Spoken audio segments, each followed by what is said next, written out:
법원 직원과 가족이 미공개 정보로 240억 원대 그린벨트 해제 예정지를 매입한 의혹이 나와 경찰이 내사에 들어갔습니다.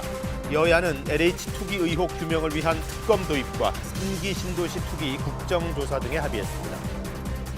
확진자가 집중 발생하고 있는 수도권에서 백화점과 공원 등 다중이용시설 점검을 강화하는 특별 방역 대책이 2주간 시행됩니다. 진단검사를 의무화하는 등 외국인 노동자 방역 관리도 강화됩니다. 유럽의약품청은 아스트라제네카 백신 사용을 지지한다는 입장을 재확인하면서 내일 결론을 내리겠다고 밝혔습니다. 프랑스에서는 PCR 검사에서 나타나지 않는 변이 바이러스가 보고돼 보건당국이 조사에 나섰습니다.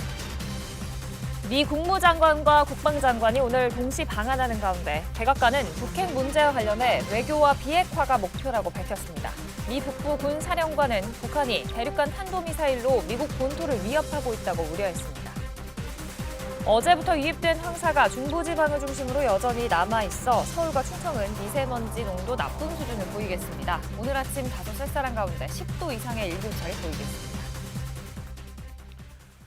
여러분 안녕하십니까. 수요일 아침 뉴스광장 시작하겠습니다. LH 사태 이후 국회의원, 지방의원, 단체장, 공무원 할 것 없이 곳곳에서 투기 의혹이 잇따르고 있습니다. 이번에는 법원 공무원과 가족이 미공개 정보를 이용해 그린벨트 땅을 사들였다는 의혹이 불거졌습니다. 무려 240억 원어치입니다. 이승철 기자입니다. 경기도 과천시와 서울시 경계 10,000제곱미터 크기의 땅입니다. 수십 년째 그린벨트로 묶여있다 지난해 해제 예정지로 선정됐습니다. 물론 땅값은 크게 올랐습니다. 이거 그린벨트 풀리면 3,000평이면 시가로 얼마나 올라가요? 지금 뭐 한 2,500선 하니까 평당 2,500요? 네. 그럼 3배? 그렇죠. 공시지가로 60억 원 하던 땅인데 한 농업법인이 지난해 4월 6일 240억 원에 사들였습니다. 당신은 어느 땅이라고 특정하진 않고 그린벨트를 조사해 일부를 해제하겠다고만 과천시가 공고한 상태였습니다. 그런데도 이 법인은 공고 14일 만에 해제될 땅을 콕 집어 사들였습니다. 어떤 회사인지 등기를 떼어봤습니다. 법인 설립일은 3월 17일, 그린벨트 해제 관련 공고가 나기도 전입니다. 알고 보니 이 법인 핵심 관계자는 그린벨트 해제 사실을 미리 알고 있었다는 게 제보자 설명입니다. 과천시 공무원한테 정보를 전달해가지고서 남태령 밑에 그 선박이역 있어요. 그린벨트를 갖다가 3,200kg 샀는데 240억을 주고 매입을 한 겁니다. 문제의 인물은 해당 법인 대표자의 딸 김모 씨로 수원지방법원 공무원입니다. 땅 매입 과정에서 김 씨는 매입 대금을 마련하고 등기 절차에 관여했습니다. 이 영농 리츠에서 김 씨가 주로 업무 맡으셨어요? 예, 맞습니다. 그럼 김 씨가 거기 뭐 대표세요? 주주세요? 그건 모르고요. 법인 최초 주소지 역시 김 씨를 가리키고 있습니다. 한 주상복합인데 김 씨의 법원 동료 거주지입니다. 선생님 자택에 주소를 두고 있어서 그랬죠. 아는 동생이 김 씨죠? 네네네. 아버님이 하신다고 그래서 천이만 받은 건데요. 김 씨는 취재진에게 그린벨트 해제 정보는 미리 알지 못했다고 해명했습니다. 아니 이게 신도시 뭐 지정되고 하는 것도 관계가 없는 거고 이런 정보가 제가 알 수 있는 어디 원천이 어디 있어요. 저하고는 무슨 상관이 없는데. 과천시는 2020년 시 예산안에 그린벨트 해제 영역 예산도 포함돼 있었기 때문에 미공개 정보가 아니라고 해명했습니다. 단열 토지가 대충 어딜 거라는 건 과천이 바닥이 저기니까 할 수는 있을 거라고 저는 추정을 하거든요. 해당 농업법인은 땅 매입 직전 주소지를 과천시 안으로 옮겼습니다. 해당 주소지를 찾아가 보니 전기공사업체 사무실입니다. 같은 호수에 영농 리츠라는 법인이 등기가 돼 있어서 거기는 저 서울시 옆에 이사 가셨다고 들었는데. 같이 등기돼 있었던 건 아셨죠? 예. 경찰은 부동산거래신고법 위반 혐의 등을 놓고 해당 농업법인과 관련자들에 대해 내사에 착수했습니다. KBS 뉴스 이승철입니다. 정치권은 LH발 투기 의혹에 대한 특검과 국정조사에 합의했습니다. 국회의원들 스스로도 부동산 거래 내역에 대한 전수검사를 받기로 했습니다. 이중근 기자의 보도입니다. 민주당은 특검과 국회의원 전수조사를 받으라며 국민의힘을 압박했습니다. 김종인 위원장은 제 제안에 대해서 300명 국회의원 전원 한번 해보자라고 말씀을 하시고, 원내대표께서는 나쁜 의도다 이렇게 말씀을 하셔서 사실상 거부를 하고 있고요. 국민의힘 주호영 원내대표가 기자회견을 자청했습니다. 특검 제안을 수용, 이달 국회에서 특검법 통과를 요구했습니다. 3월 회기 중에 LH 특검 법안이 본회의에서 즉시 처리될 수 있도록 특검법 공동 발의에 민주당은 적극 협조하기 바랍니다. 특검법이 통과될 때까지 특별수사본부 중심의 수사체제는 유지될 전망입니다. 국민의힘은 초기부터 주장해온 국정조사를 다시 요구했고 민주당은 수용했습니다. 여야는 또 국회의원과 지자체장 등 선출직 공직자들에 대한 부동산 전수조사에도 합의했습니다. 국민의힘은 이에 대해 청와대도 포함시키자고 했고, 민주당은 청와대 자체 조사를 믿지 못하겠다면 검토할 수 있다는 뜻을 밝혔습니다. 조사기관으로 국회 사무처와 권익위, 감사원이 거론되는데 감사원은 현행법상 국회를 감사할 수 없습니다. 다만 조사 대상과 시기 등을 놓고 앞으로 수싸움이 예상됩니다. 상황을 모면하려 장깨 부리고 꼼수 부리지 마십시오. 국민의 어떤 이 허탈과 분노를 오로지 선거에만 이용하려고 하지 않는가 하는. 여론의 압박에 여야가 투기 대책 마련을 위해 발빠르게 움직이고 있습니다. KBS 뉴스 이중근입니다. 문재인 대통령은 LH 투기 의혹과 관련해 처음으로 공식 사과를 했습니다. 부동산 부패 사슬을 반드시 끊어내겠다고도 했습니다. 손은혜 기자가 보도합니다. 문 대통령의 사과는 의혹 제기 2주 만에 나왔습니다.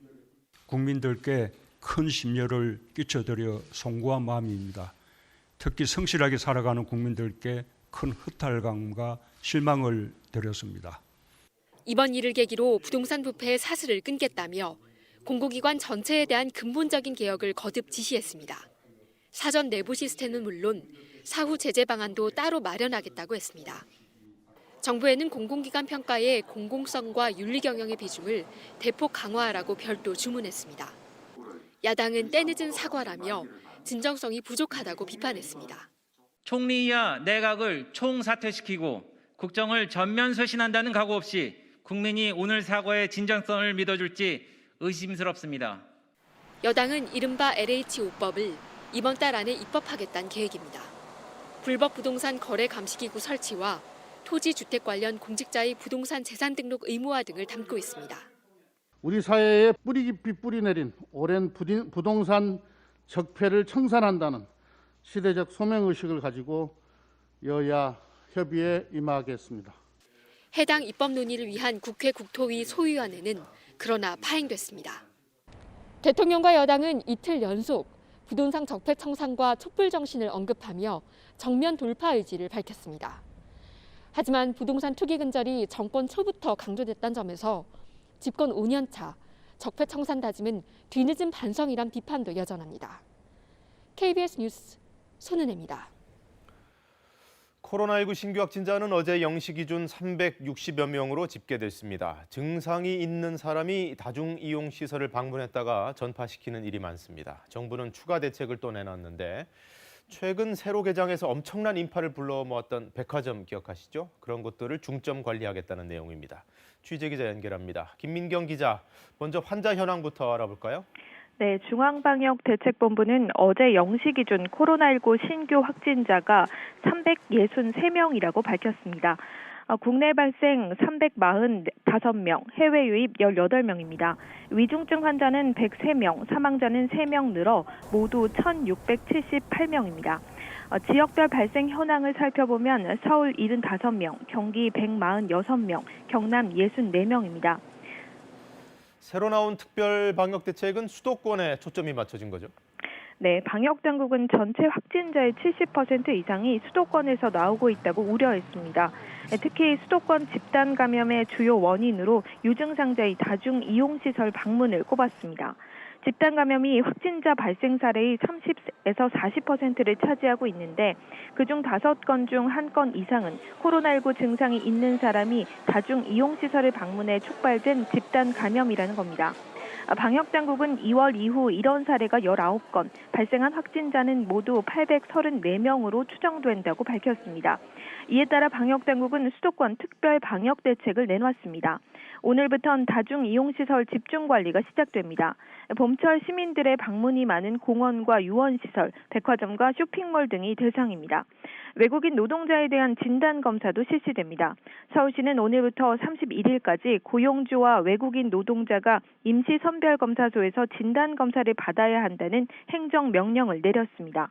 경기도는 외국인 노동자를 채용할 때 채용 전 진단검사 실시를 의무화할 예정입니다. 지금까지 사회부에서 KBS 뉴스 김민경입니다. 프랑스에서는 새로운 변이 바이러스가 보고됐는데 기존의 PCR 검사로는 확인하기 어려운 바이러스로 나타났습니다. 이 가운데 유럽의약품청은 아스트라제네카 백신이 혈전을 유발한다는 증거는 없다며 18일에 결론을 내리겠다고 밝혔습니다. 파리 유원중 특파원의 보도입니다. 프랑스 브루타뉴 지역 보건당국은 코트 다모르주에서 새로운 코로나19 변이 바이러스가 발견됐다고 발표했습니다. 이 지역 레니용 병원에서 79명의 확진자가 나왔는데 이 가운데 8명의 환자에게서 변이 바이러스 사례가 나왔다는 겁니다. 지역 보건당국은 특히 새 변이 바이러스가 기존 PCR 검사를 통해 확인하기 어려웠다고 설명했습니다. prélèvement nasopharyngé ne permettait pas de définir ou de confirmer la présence du Covid-19, alors que les tests que nous faisions après par sérologie. 프랑스 언론들은 중앙정부가 변이 바이러스 발생은 확인했지만 PCR 검사 무력화 가능성에 대해서는 심층 조사에 착수했다고 보도했습니다. 프랑스 보건당국은 새 변이가 더 위험하다는 결론을 내리기는 이른 단계라며 세계보건기구와 함께 검증할 계획이라고 밝혔습니다. 한편 유럽의 여러 나라가 아스트라제네카 백신 접종을 잠정 중단한 것과 관련해 유럽의약품청이 현지 시간 18일 결론을 내리겠다고 밝혔습니다. 이에 앞서 에머쿡 청장은 백신 접종이 혈전을 발생시킨다는 증거는 아직 없다며 백신 접종의 이익이 부작용보다 크다는 기존 입장을 재확인했습니다. There is no indication that vaccination has caused these conditions. They have not come up in the clinical trials and they're not listed as known or expected side events with this vaccine. 이탈리아 언론들은 아스트라제네카 백신을 맞고 14시간 만에 숨진 교사의 경우 혈전 발생은 없었고 심장 질환으로 숨졌다는 1차 부검 결과가 나왔다고 보도했습니다. 파리에서 KBS 뉴스 유원중입니다. 미국의 블링컨 국무장관과 오스틴 국방장관이 오늘 한국을 찾습니다. 대북 정책부터 한미일 협력까지 폭넓게 논의될 걸로 보이는데요. 내일은 두 나라 외교 국방장관의 2+2 회의와 함께 방위비 협정 가서명식이 예정돼 있습니다. 강푸른 기자의 보도입니다. 미국의 토니 블링컨 국무장관과 로이드 오스틴 국방장관은 일본 일정을 마치고 오늘 오후 3시쯤 한국에 도착합니다. 바이든 정부 출범 뒤 장관급의 첫 해외 순방이고 국무 국방장관이 동시에 방한하는 것도 11년 만입니다. 두 장관은 방역 조치 뒤 곧바로 우리 외교 국방장관과 각각 회담에 나섭니다. 회담에서는 대북 정책을 검토 중인 미국이 북핵 문제에 대해 어떤 접근법을 찾고 있는지 윤곽이 드러날 것으로 보입니다. 한미동맹과 한미일 협력 문제도 주요하게 다뤄질 것으로 보이는데 앞서 어제 도쿄에서 진행된 미국과 일본 회담에서도 세 나라의 공조가 거듭 강조됐습니다. 가장 주목받는 일정은 내일 예정된 2+2 회의입니다. 한미 두 나라의 외교 국방장관이 한 테이블에 앉아 동맹과 한반도 문제, 글로벌 협력 문제 등을 포괄적으로 논의하고 의견을 모아 공동 성명을 발표할 계획입니다. 최근 타결된 방위비 분담금 협정 가서명식도 2+2 회의와 함께 진행됩니다. 미국은 이번 순방 전 중국을 견제하는 협력체인 쿼드 4개국의 정상회의를 열었고 순방 뒤에는 중국과 고위급 회담을 가질 예정인데 우리 정부에게 중국 압박과 관련해 어느 정도 수위의 요청을 해올지도 순방의 중요한 대목입니다. KBS 뉴스 강푸른입니다. 앞서 미국의 방일에서는 중국을 향한 강경한 견제 메시지가 나왔습니다. 일본을 방어하는 데 있어 미국은 핵 능력을 동원할 수 있음을 명시했고 한미일 삼각협력이 중요하다는 내용도 담겼습니다. 워싱턴에서 금채령 특파원이 보도합니다. 민주주의 가치에서 영토 문제 그리고 인권 문제까지 그야말로 중국에 대한 모든 현안들이 망라된 공동 발표문이었습니다. 미일 두 나라 외교안보 수장들은 중국이 기존 국제 질서에 반하면서 동맹과 국제사회의 정치, 경제, 군사, 기술적인 도전을 하고 있다고 공동 발표문에서 천명했습니다. 일본이 실효 지배 중이지만 중국과 영토 분쟁을 겪고 있는 센카쿠 열도, 중국명 갸오이다오까지 언급하며 미일 안보 조약에 따라 미국이 일본 방어에 힘쓰겠다는 취지의 내용도 담겼습니다. 일본 방어에 대한 내용은 발표문 앞부분에 담겼는데 미국이 모든 능력을 사용하겠다면서 핵 능력을 포함한다고 명시한 점도 주목됩니다. 남중국해에서 중국이 불법적인 해상 활동과 주장을 하고 있다고 했고 홍콩과 신장 위구르 자치지역의 인권 상황에 심각하게 우려하고 있다고도 했습니다. 이 같은 입장은 관련 언론 브리핑에서도 그대로 나타났습니다. And in particular, we will push back if necessary when China uses coercion or aggression to get its way. And while we were focused on issues in the Middle East, China has modernized its military. In addition to that, it has engaged in aggressive and in some cases coercive behavior, and some of that behavior has been directed against our allies in the region. 공동 발표문에서는 또 한미일 세 나라의 협력이 인도태평양 지역의 안전과 평화, 번영에 필수적이라고 했습니다. 한미일 삼각 협력을 언급하면서 한반도와 동북아시아를 넘어 인도태평양 지역으로 협력의 범위를 확대한 것으로 풀이됩니다. 북핵 문제와 관련해선 완전한 비핵화를 촉구하면서 북한은 유엔 결의안에 따른 의무사항을 지키라고 촉구하기도 했습니다. 김여정 북한 노동당 중앙위원회 부부장 명의의 담화에 대해선 알고 있지만 일단 동맹과 파트너의 얘기에 관심을 두겠다고 했습니다. 대중국 견제 그리고 인도태평양 지역에서 한미일 삼각협력과 관련한 내용들은 곧 있을 한미 외교 국방장관 간 이른바 2+2 회담에서도 깊이 있게 논의될 것으로 보입니다. 워싱턴에서 KBS 뉴스 금채령입니다. 어제 북한 김정은의 여동생 김여정 부부장이 미국을 향해 경고성 담화를 냈는데요. 거기에 대해서 백악관은 일단 신중한 반응을 보였습니다. 미국의 목표는 늘 외교와 비핵화다, 이런 점잖은 표현만 썼습니다. 다만 미국 본토 방어를 책임지는 사령관은 북한의 핵미사일에 대해서 상당한 우려를 표명하기도 했습니다. 워싱턴 김기현 특파원입니다. 북핵 문제와 관련한 미국의 목표는 항상 외교와 비핵화에 있다고 백악관이 밝혔습니다. 젠 사키 백악관 대변인은 김여정 노동당 부부장의 담화와 관련해 북한에 대한 직접적 언급이나 대응을 하지 않겠다며 이같이 말했습니다. 그러면서 현재로선 미국의 동맹국들과 함께 안보 문제를 포함한 여러 의제들을 협의하고 공동 행보를 해나가는 게 초점이라고 설명했습니다. 북한의 자극에 즉각 대응하기보다는 원칙을 재차 강조하면서 동맹을 중심으로 현안에 대처하겠다는 의지를 재확인한 것으로 풀이됩니다. 이런 가운데 미 상원 군사위원회에선 북한의 핵과 미사일 능력이 미국 본토에 어느 정도 위협인지를 둘러싼 논의가 이루어졌습니다. 글렌 베너크 미 북부군 사령관은 북한이 핵무장 대륙간 탄도 미사일로 미국 본토를 위협하고 있다고 우려했습니다. 북한이 장거리 미사일 고도화에 집중함에 따라 미군 역시 탄도미사일 방어 능력을 갖추는 데 주력하고 있다는 설명도 덧붙였습니다. 다만 오는 2025년을 기점으로 북한이 미국의 방어 능력을 넘어설 수 있느냐는 한 상원의원 질문에는 즉답을 피한 채 조속한 대응 체계 마련의 필요성을 강조했습니다. Senator, I'd like to have that conversation in a classified environment. I remain extremely concerned about the capacity of the ballistic missile defense system going forward. 북한의 핵과 미사일이 동북아 안보 지형은 물론 미국 본토에도 심각한 위협이라는 점이 분명해진 상황에서 바이든 행정부는 내부 검토는 물론 동맹 간 협의를 중심으로 신중한 행보를 계속하고 있습니다. 워싱턴에서 KBS 뉴스 김기현입니다. 미얀마에서는 주말을 기점으로 군경의 유혈 진압이 더 거세지면서 사흘새 100명 넘는 사망자가 나왔습니다.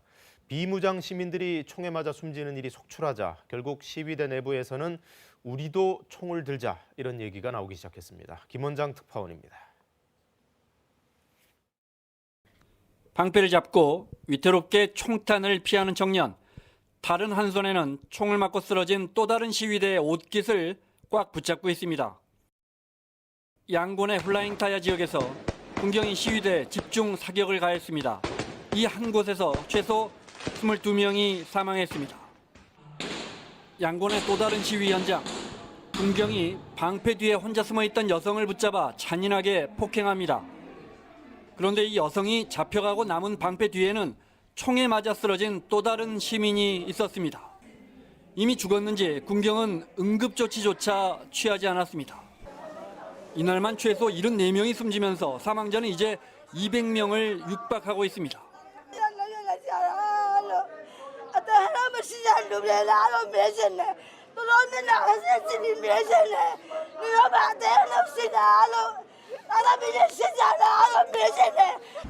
경찰 뒤에서 시위 진압을 조정하던 미얀마 군은 이제 사실상 대도시를 모두 장악했습니다. 계엄령이 선포됐고 언제든 발포합니다. 사망자가 급증하면서 군경이 시신을 유기하는 장면도 곳곳에서 포착됐습니다. 그동안 비폭력을 고수했던 시민들 중 일부에서 무장하자는 주장이 나옵니다. 일부 시민들이 양곤 북부경찰서를 습격했습니다. High number of casualties, and a lot of people taking up arms, perhaps what they did in 1988, go into the jungle and enlist with the ethnic armed organizations, 양곤 등에서 우리 교민들의 공장들도 대부분 가동을 멈췄습니다. 우리 교민 입국을 위한 임시 항공편도 계속 편성되고 있습니다. 한국에서 KBS 뉴스 김원자입니다. 김학의 전 차관 불법 출국 금지 의혹 사건이 최근 검찰로 재이첩되면서 이성윤 서울중앙지검장은 다시 검찰 수사를 받게 됐는데요. 이 재이첩 전에 공수처 조사를 받았던 사실이 확인됐습니다. 이 때문에 검찰 일각에서는 수사 차질을 우려하고 있는데 어떤 내용인 건지 이재희 기자가 보도합니다.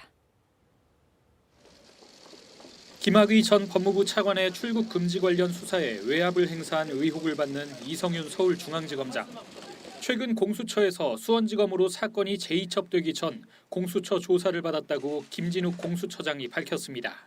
이 지검장 측 신청에 따라 김 처장이 직접 면담 겸 기초 조사를 했다는 겁니다. 변호인께서 면담 요청을 하셨고 핵심 주장이 이 사건은 공수처의 전속적 관할이기 때문에 공수처에서 수사를 하시고 검찰로 이첩해서는 안 된다. 관련 법과 절차에 따른 조사였고 수사 보고서 등을 작성해 재이첩 때 검찰에 모두 넘겼다고 김 처장은 말했습니다. 하지만 수원지검은 수사 보고서에 조사나 면담 내용은 담겨 있지 않다고 밝혔습니다. 이에 검찰 일각에서는 수사 차질을 우려하고 있습니다. 조사 내용을 파악하지 못한 데다 이 지검장이 공수처 조사를 받았다는 이유로 검찰 수사에 불응할 수 있다는 겁니다. 야당 의원들은 사건 재이첩을 앞두고 공수처장과 피의자가 면담한 것은 부적절하다고 비판했습니다. 이렇게 세상에 관심이 있고 정치적으로 오해받을 수 있는 이 사건에 대해서 공수처장이 공수처 차장과 함께 이성윤을 만났다? 김 처장은 검찰 수사 뒤 기소 여부는 공수처가 판단하겠다는 입장을 재확인했습니다. 재량 이첩을 하면서 우선적 공소권은 유보를 했다 나중에 행사할 것을 그러니까 이런 식의 이첩이 저희는 현행법상 가능하고 또 수사를 기소 단계에서 한 번 거르는 게 수사 기소 분리의 중요한 의미라고 강조했습니다. KBS 뉴스 이재입니다. 오늘 아침 공기가 제법 쌀쌀하죠. 어제 아침과 비교하면 10도 이상 기온이 떨어진 곳도 있습니다. 하지만 한낮에는 기온이 오르면서 서울 17도, 대구 18도, 광주는 19도까지 오르면서 따뜻하겠습니다. 큰 일교차에 대비한 옷차림에 신경 쓰셔야겠습니다. 어제 북풍을 타고 우리나라로 유입됐던 황사가 여전히 중부지방을 중심으로 남아 있습니다. 오늘 서울과 경기 남부, 충청 지역에서는 미세먼지 농도 나쁨 단계 예상되고요. 그 밖의 지역에서는 보통에서 좋음 수준 나타날 것으로 예상됩니다. 오늘 전국에는 구름이 거의 끼지 않아서 맑은 하늘 드러내고 있는데요. 이 때문에 지표면에 열이 쉽게 빠져나가서 밤사이 기온이 크게 떨어진 겁니다. 오늘도 종일 고기압의 영향을 받으면서 하늘 자체는 대체로 맑겠습니다. 현재 기온 살펴보겠습니다. 춘천이 0.7도, 대전이 2도, 광주 3도에 머물고 있고요. 부산도 8도로 어제보다 기온이 낮습니다. 한낮에는 서울 17도, 춘천 18도, 대전과 대구 18도 예상되고요. 광주와 진주는 19도까지 오르겠습니다. 바다의 물결은 제주 남쪽 먼바다에서 최고 4m까지 거세게 일겠습니다. 내일은 대체로 맑은 날씨가 이어지겠고요. 금요일 밤부터는 제주도에 비 소식이 들어 있습니다. 토요일에는 전국에 비가 내리겠습니다. 날씨 전해드렸습니다. 세종신도시 건설을 책임졌던 전 행정도시건설청장이 퇴임한 지 넉 달 만에 국가 산단 개발 예정지 인근의 땅을 사들여서 투기 의혹을 받고 있습니다. 그런데 KBS 취재 결과 이 사람은 청장으로 재임할 당시에도 이미 개발 예정지 인근에 또 다른 땅을 부인 명의로 매입한 사실이 있었습니다. 성용희 기자가 확인한 내용입니다. 세종시 누랑리의 한 논, 스마트 국가산단 예정지와 1km 남짓 떨어진 곳입니다. 여기 이 논과 바로 옆 논까지 2,400제곱미터 농지의 실소유주는 전 행정중심 복합도시 건설청장 A씨로 확인됐습니다. 두 군데의 등기부 등본을 보면 2017년 4월 한 농지는 3억 2천여만 원에 다른 농지는 1억 9천여만 원에 B씨가 매입한 것으로 나와 있습니다. B씨는 전 행복도시 건설청장 A씨의 부인입니다. 논을 사들인 때는 A씨가 청장으로 재임하던 시절로 국토부와 세종시가 국가산업단지 부지를 찾아 지정을 검토하기 2달 전이었습니다. 저것도 몇 년 전에 산 것 같은데 갑자기 심해졌어요. 여기 산업단지 이제 뭐 흔들거리고 그래서 땅값도 그렇고 많이. 해당 토지가 있는 이곳 누랑리는 국가산단으로 지정된 와촌리 부동리와 맞닿아 있는 곳으로 최근 시세는 매입 당시보다 3배에서 6배까지 올랐습니다. A씨는 키우던 개를 둘 데가 없어 교외 지역에 있는 땅을 매입했다고 해명하면서 투기 의혹을 부인했습니다. 세종으로 이사를 오게 되니까 개를 둘 데가 없는 거야. 그래서 토지를 알아보던 중 거기 물건이 나온 거예요. 보니까 당신명으로 하는 걸 좋겠다. 농지를 2군데나 산 것은 땅을 넘긴 매도자가 문중 땅이라며 2필지를 묶어서 팔기를 원해 한꺼번에 샀다고 해명했습니다. A씨는 퇴임하고 넉 달 지나 국가산단 인근의 또 다른 땅과 건물을 사들인 사실도 확인됐습니다. 경찰은 A씨가 개발 정보를 미리 알고 땅을 샀는지 여부 등에 대해 수사에 들어갈지 검토하고 있습니다. KBS 뉴스 성용입니다. 그런가 하면 서울 용산구청장은 2015년 재개발 구역 내 다가구 주택을 사들인 일로 투기 의혹을 받고 있습니다. 시민단체들은 이 구청장을 공무원 행동강령 위반으로 권익위원회에 신고했는데 위반이 맞다는 결론이 나왔습니다. 민정희 기자가 취재했습니다. 서울 용산구 일대에 추진되고 있는 한남 뉴타운 사업. 입지가 좋아 강북 지역 최대 개발 사업으로 꼽힙니다.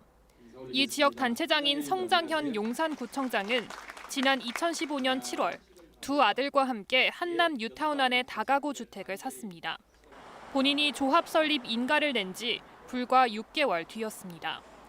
매입 당시 금액은 20억 원 정도였는데 6년 만에 30억 원 정도로 뛰었습니다. 평당 시세는 한 5천에서 한 5,500 정도 시세 보시면 되고요. 입주권은 하나 나옵니다. 하나. 큰 평수 하나 나올 거예요. 아마. 45평이면 보통 한 40억 정도 입주 때 앞으로 10년 후에. 지역의 한 시민단체는 지난해 11월 성 구청장의 부동산 투기 의혹을 제기했습니다. 재개발 사업인 허가권을 가진 구청장이 관내 부동산을 사는 것은 이해 충돌이라며 국민권익위원회에 판단을 구했습니다. 권익위는 4개월간의 논의 끝에 최근 성장현 용산구청장이 공무원 행동강령을 위반했다고 결론 내린 것으로 확인됐습니다. 권익위는 성 구청장이 용산구 행동강령에 사적 이해관계 조항이 도입된 2018년 6월부터는 신고 의무가 있었음에도 신고하지 않았다고 지적했습니다. 본인이 조합원인데 본인의 이해관계 당사자가 지금 인허가권을 행사하게 된 이런 심각한 문제인 거죠. 그래서 고양이 앞에 생선을 맡긴 격이다. 권익위는 상급기관인 서울시에 위반 사실을 통보했습니다. 한편 성장현 구청장 측은 어떤 부분이 위반인지 들여다본 뒤 입장 정리를 하겠다고 전해왔습니다. KBS 뉴스 민정입니다. 정부는 전국 지자체장들의 재산 변동 상황을 매년 등록하도록 하고 재산 형성 과정도 심사하고 있습니다. 앞서 보신 용산구청장의 재개발 주택도 당연히 그 심사 대상이었는데 5년간 아무 제재를 받지 않았습니다. 있으나 마나한 제도가 아닌가 하는 의구심이 생기는데요. 구경하 기자가 알아봤습니다. 재개발 재건축을 담당하는 서울시 공무원은 자신이나 가족의 재산과 관련된 업무를 맡을 수 없습니다. 이해관계가 있으면 미리 신고하고 업무를 회피하도록 행동 강령에 명시했고 해마다 조사에 이를 위반하면 징계를 받습니다. 하지만 구청장은 선출직 공무원이어서 권익위에 통보해도 서울시는 징계 권한이 없습니다. 대신 이해충돌 방지를 위해 선출직인 구청장은 인사혁신처에 재산 변동 상황을 등록해야 합니다. 성장현 구청장도 문제가 된 관내 재개발 주택을 매입한 뒤 이 사실을 2016년부터 공개해왔습니다. 정부 공직자윤리위원회는 성 구청장의 재산 형성 과정을 5년째 심사했지만 아무런 조치를 취하지 않았습니다. 재산 형성 과정에 대한 심사에 초점이 맞춰져 있어야 되는데 현재 인사혁신처나 공직자윤리위원회가 하고 있는 심사는 재산 성실 등록 심사에 초점이 맞춰져 있다라는 거죠. 실제로 재산 심사 과정에서 지자체장이 부정한 방법으로 재산을 늘린 것으로 의심돼 법무부 장관에게 조사를 의뢰한 건 지난 5년간 한 건에 불과합니다. 그나마도 결론은 혐의 없음이었습니다. 과태료가 부과된 경우는 8건, 금액은 모두 500만 원 미만에 그쳤습니다. 이 때문에 지자체장도 업무와 사적 이해관계가 있으면 미리 신고하고 업무를 회피하도록 법에 명시해야 한다는 지적입니다. 사적 이해관계자 명단 제출 및 공개, 수의계약 체결 제한 대상에 소속 고위공직자, 해당 상임위 국회의원, 지방의회 의원 또는 배우자 및 직계 좀비속, 특수사업 관계자를 포함하였으며 이 같은 내용의 이해충돌 방지법은 오늘 공청회를 거쳐 국회에서 본격적인 심사에 들어갑니다. KBS 뉴스 구경합니다. 중국을 덮친 최악의 황사가 한반도로 밀려온다는 소식에 어제 하루 걱정 많으셨죠. 뜻밖에도 하늘은 최근 들어서 가장 맑았는데요. 황사가 안 온 건 아니었는데 몇 가지 이유가 있었답니다. 이정훈 기상 전문 기자가 자세히 설명해 드립니다. 한강에서 바라본 서울 하늘이 청명합니다. 공원으로 나온 시민들은 모처럼 걱정 없이 숨쉬며 봄 기운을 만끽합니다. 황사 있을 줄 알았는데 날씨도 되게 좋고 하늘도 파랗고 맑은 것 같아요. 어제 서울을 비롯한 전국 곳곳에서 황사가 관측됐지만 가시거리는 20km를 넘어 최근 들어 가장 길었습니다. 이틀 전과 비교했을 때 미세먼지 농도는 더 높았지만 햇빛을 흐리게 만드는 작은 입자, 즉 초미세먼지의 농도가 좋음 수준으로 훨씬 낮았기 때문입니다. 강한 바람이 사막의 모래먼지를 몰고 온 대신 초미세먼지 등 대기 오염 물질은 걷어낸 겁니다. 실제 먼지의 성분도 바뀌었습니다. 유해 중금속인 나베 농도가 초미세먼지가 심했던 이틀 전엔 평소 5배까지 치솟았지만 어제는 0으로 떨어졌습니다. 반면 토양 성분으로 인체에 해가 없는 칼슘은 평소 7배로 높아졌습니다. 황사가 한반도로 오는 도중에 많이 옅어진 것도 하늘이 파랬던 원인 중 하나입니다. 사흘 전 몽골 고비 사막에서 발생한 이번 황사는 북서풍을 타고 이동해 하루 뒤 중국 넓은 지역을 뒤덮었습니다. 그러나 상당량이 중국 내륙으로 퍼지면서 한반도로 유입된 양은 예상보다 적었습니다. 현재 전국적으로 영향을 주고 있는 황사는 약한 북풍이 지속되는 17일까지 영향을 주겠고 18일에도 지상 부근에 남아있는 황사가 약하게 영향을 줄 가능성이 있습니다. 봄철 황사는 최근 5년 동안 예년의 절반 수준으로 줄었지만 올해는 발원지인 몽골과 중국 북부가 건조한 상태여서 안심할 수는 없습니다. KBS 뉴스 이정훈입니다. 증상이 있으면 외출하지 말고 즉각 검사를 받자. 귀가 아플 정도로 듣는 이 수칙이 최근에는 잘 안 지켜지면서 이로 인한 집단 감염도 늘고 있습니다. 전문가들은 좀 더 획기적인 대책이 필요하다고 얘기하는데 어떤 것들인지 우한솔 기자가 보도합니다. 경남 진주의 한 목욕탕. 지난 9일 처음으로 코로나19 환자가 확인된 뒤 누적 환자가 170명을 넘었습니다. 일부는 감기 등 증상이 있었는데도 오히려 몸을 풀기 위해 목욕탕을 찾았고 정기권을 가진 주민들은 주 2, 3회 목욕탕에서 모임을 가진 것으로 조사됐습니다. 상호 노출 기회가 많았다는 점, 그리고 감기, 몸살 등 증상이 있는 경우에도 목욕탕을 빈번하게 방문하면서 최근 들어 발생한 집단 감염 4건 중 1건은 이처럼 증상이 있는 사람이 다중이용시설을 방문하면서 시작된 거로 추정됩니다. 이 때문에 수도권 특별 방역 대책도 검사와 시설 방역을 강화해 유증상자를 미리 확인하는 데 중점을 뒀습니다. 하지만 전문가들은 확진자 규모를 200명대까지 줄이려면 좀 더 획기적인 대책이 필요하다고 조언합니다. 스스로 집에서 검체 채취해서 신속 항원 검사를 집에서 일주일에 2번 정도씩 계속해서 획기적으로 검사 수도 높이고 환자도 좀 빨리 찾고. 신규 환자 10명 중 1명이 임시 선별검사소에서 꾸준히 나올 만큼 감염이 이미 널리 퍼져 있기 때문입니다. 독감 바이러스하고 달리 사계절에 유행을 하고 있어요. 장기적으로 갈 거기 때문에 식당에는 의무적으로 칸막이를 설치한다든지 그리고 사업장에서도 1회 선제 검사로 끝날 것이 아니라 특히 다음 달부터 백신 접종이 확대되는 만큼 지금 확산세를 꺾어놔야 안정적인 접종이 지속 가능합니다. 경각심이 해이해지면 여기서 1000명 올라가는 건 금방이거든요. 그렇게 근데 환자가 이제 폭증하기 시작하면 우리가 지금 진행해야 되는 예방접종이라든지 이런 부분에 차질이 생길 수밖에 없죠. 정부는 조금이라도 의심 증상이 있으면 선별검사소에서 즉시 검사를 받고 출근을 자제하며 다중이용시설을 방문해선 안 된다고 강조했습니다. KBS 뉴스 오한솔입니다. 울산과 경남 진주에서 발생한 집단 감염 역시 증상이 있는 상태로 다중시설을 이용한 게 규모를 키운 원인이었다고 방역당국이 직접 밝혔는데요. 브리핑으로 들어보시죠. 울산시 목욕탕에서는 3월 7일 지표 환자 확진 후에 현재까지 총 53명이 확진되었고 진주시 목욕탕 두 번째에서는 현재까지 총 176명의 확진자가 발생하였습니다. 두 사례 모두 증상 발생 이후에도 자주 목욕탕을 이용하면서 집단 감염의 규모가 커졌습니다.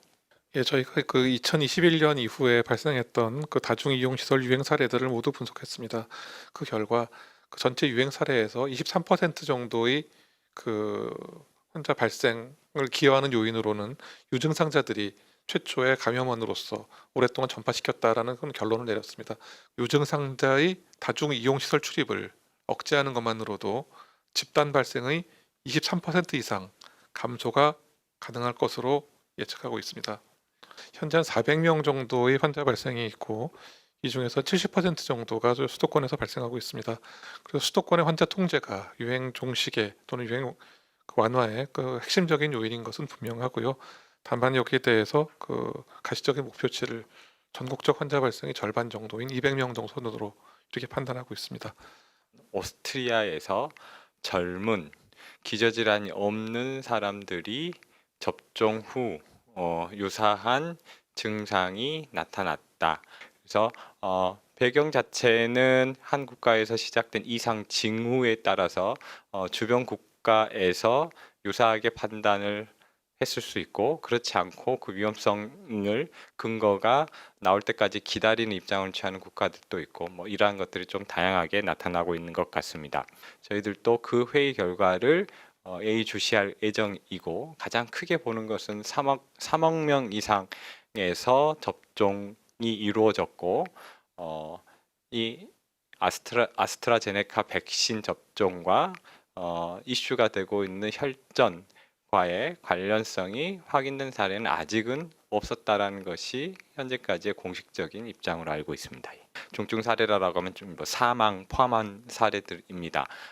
경련 또는 아나필락시스 쇼크 이러한 것들로 인해서 중환자실에 입원 치료가 필요한 경우 또는 중환자실 입원 치료에 준하는 이러한 치료가 필요한 경우를 중증 사례로 보고 신속하게 조사하고 대응하고 난 뒤에 인과성 평가를 하고 있습니다.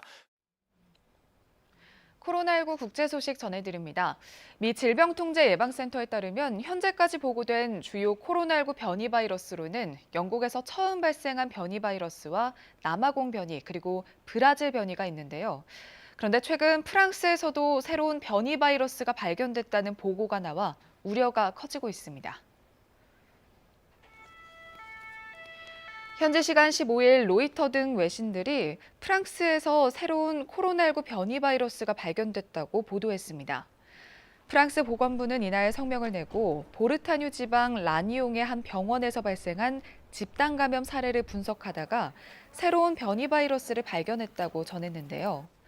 그러면서 현재 초기 분석을 진행했지만 이번에 발견한 변이 바이러스가 기존 변이보다 전파력이 강하거나 치사율이 더 높은지는 아직 밝혀지지 않았다고 덧붙였습니다. 현재 프랑스에선 두 번째 봉쇄령이 시행된 지난해 11월 이후 처음으로 4천 명이 넘는 코로나19 환자가 중환자실에서 치료를 받고 있는데요. 특히 파리 수도권 병원의 중환자실은 포화 상태에 직면해 이번 주말까지 비행기와 헬리콥터, 특수열차 등을 동원해서 중증 환자 100여 명을 비교적 여유가 있는 지방병원으로 이송할 계획입니다. 제약회사 모더나가 미국과 캐나다에서 어린이를 대상으로 한 코로나19 백신 임상시험에 착수했다고 월스트리트 저널이 보도했습니다. 앞서 모더나는 지난해 12월부터 12세 이상 소아 청소년을 대상으로 백신 임상시험을 진행했는데요. 이번에는 그보다 연령대를 낮춰 생후 6개월부터 11세까지의 어린이 2,750명을 대상으로 임상에 들어갑니다. 모더나는 2단계로 나뉘어 실시되는 이번 임상시험에서 어린이 참가자들에게 백신 투약량을 다르게 접종한 뒤 안전성과 면역체계 반응을 살필 계획인데요. 미국의 한 보건 관계자는 모더나의 임상시험이 성공할 경우 올해 가을에는 중학생과 고등학생, 내년 초에는 초등학생을 대상으로 코로나19 백신 접종이 시작될 수 있다고 내다봤습니다. 한국 배우 최초로 윤여정 씨가 여우조연상 후보에 오른 올해 아카데미 시상식은 코로나19 여파로 40여 년 만에 일정이 연기돼 한국 시간으로 다음 달 25일 오프라인 대면 방식으로 열리는데요. 이날 참석자들 간의 거리 두기와 방역을 위해 이례적으로 LA 명소 두 곳에서 시상식을 진행하기로 해 눈길을 끌고 있습니다. 아카데미상을 주관하는 미국 영화예술 아카데미가 올해 시상식 장소로 로스앤젤레스의 상징적인 기차역 유니언 스테이션을 추가하기로 했습니다. 미국 아카데미 시상식은 2002년 이후 매년 LA 할리우드에 있는 돌비 극장에서 개최됐는데요. 그러나 올해는 코로나19 대유행으로 인해 사회적 거리 두기 등 방역 수칙이 의무화되면서 이례적으로 돌비 극장과 유니언 스테이션 이 두 곳에서 이원 중계를 하기로 한 겁니다. 유니언 스테이션은 1939년에 문을 연 이래 LA 교통의 중심이자 허브 역할을 하고 있는데요. 브레이드 러너와 다크나이트 라이즈 등 수많은 영화 걸작과 TV 드라마의 배경 무대가 되기도 했습니다. 올해 아카데미 시상식에선 이 역의 매표소와 대합실이 중계방송 무대로 활용될 예정입니다. 일본 스가 총리가 다음 달 미일 정상회담을 위해 어제 코로나19 백신을 맞았습니다. 공교롭게도 1년 임기에 반환점을 둔 날이었는데요. 크게 떨어진 지지율 회복과 백신의 원활한 수급이 재임의 관건이 될 것으로 보입니다. 도쿄에서 황현택 특파원입니다. 스가 총리가 도쿄 시내 한 병원에서 코로나19 백신을 맞았습니다. 65세 이상 고령자는 다음 달 12일부터 접종이 시작되는데 올해 72살의 스가 총리는 방미에 앞서 미리 백신을 맞은 겁니다. 스가 총리는 다음 달 9일 미국 바이든 대통령과 첫 정상회담을 앞두고 있습니다. 痛そうだったんですけども、そんなに痛くもなくですね、全国の国民の皆さんにですね、一日も早くお届けしなきゃならない。 백신 접종과 더불어 스가 총리의 남은 6개월 임기도 시작됐습니다. 취임 당시 고공행진을 보이던 내각 지지율은 코로나19 방역 실패로 반토막이 났습니다. 임기 종료 직전에 열리는 7월 도쿄올림픽의 성공, 무엇보다 원활한 백신 접종 여부가 지지율 반전의 핵심입니다. 하지만 화이자 백신 공급 차질로 접종 계획은 여전히 불투명합니다. 현재 일본의 누적 접종 횟수는 29만여 회, 하루 평균 만여 명으로 접종이 늦었던 한국에 비해 3분의 1 수준에도 못 미칩니다. 5月はおそらく毎週1000万人分ぐらいずつ来るということになります。6月分はさらに5月分を上回る。 다만 이 역시 유럽연합, EU의 승인 여부가 변수입니다. 스가 총리는 다음 주 도쿄올림픽 성화 출발에 앞서 도쿄와 수도권에 발령된 긴급사태도 모두 해제할 예정입니다. 집권 후반기 지지율 부양을 위한 승부수를 띄우는 셈입니다. 도쿄에서 KBS 뉴스 황현택입니다. 코로나19 관련 국내 소식 전해드립니다. 첫 번째 키워드는 3차 재난지원금입니다. 코로나19 피해 계층을 위한 3차 재난지원금 지급이 96%가량 마무리됐습니다. 기획재정부는 3차 재난지원금인 맞춤형 피해 지원 대책의 주요 현금 지원 사업이 96% 넘게 집행됐다고 밝혔습니다.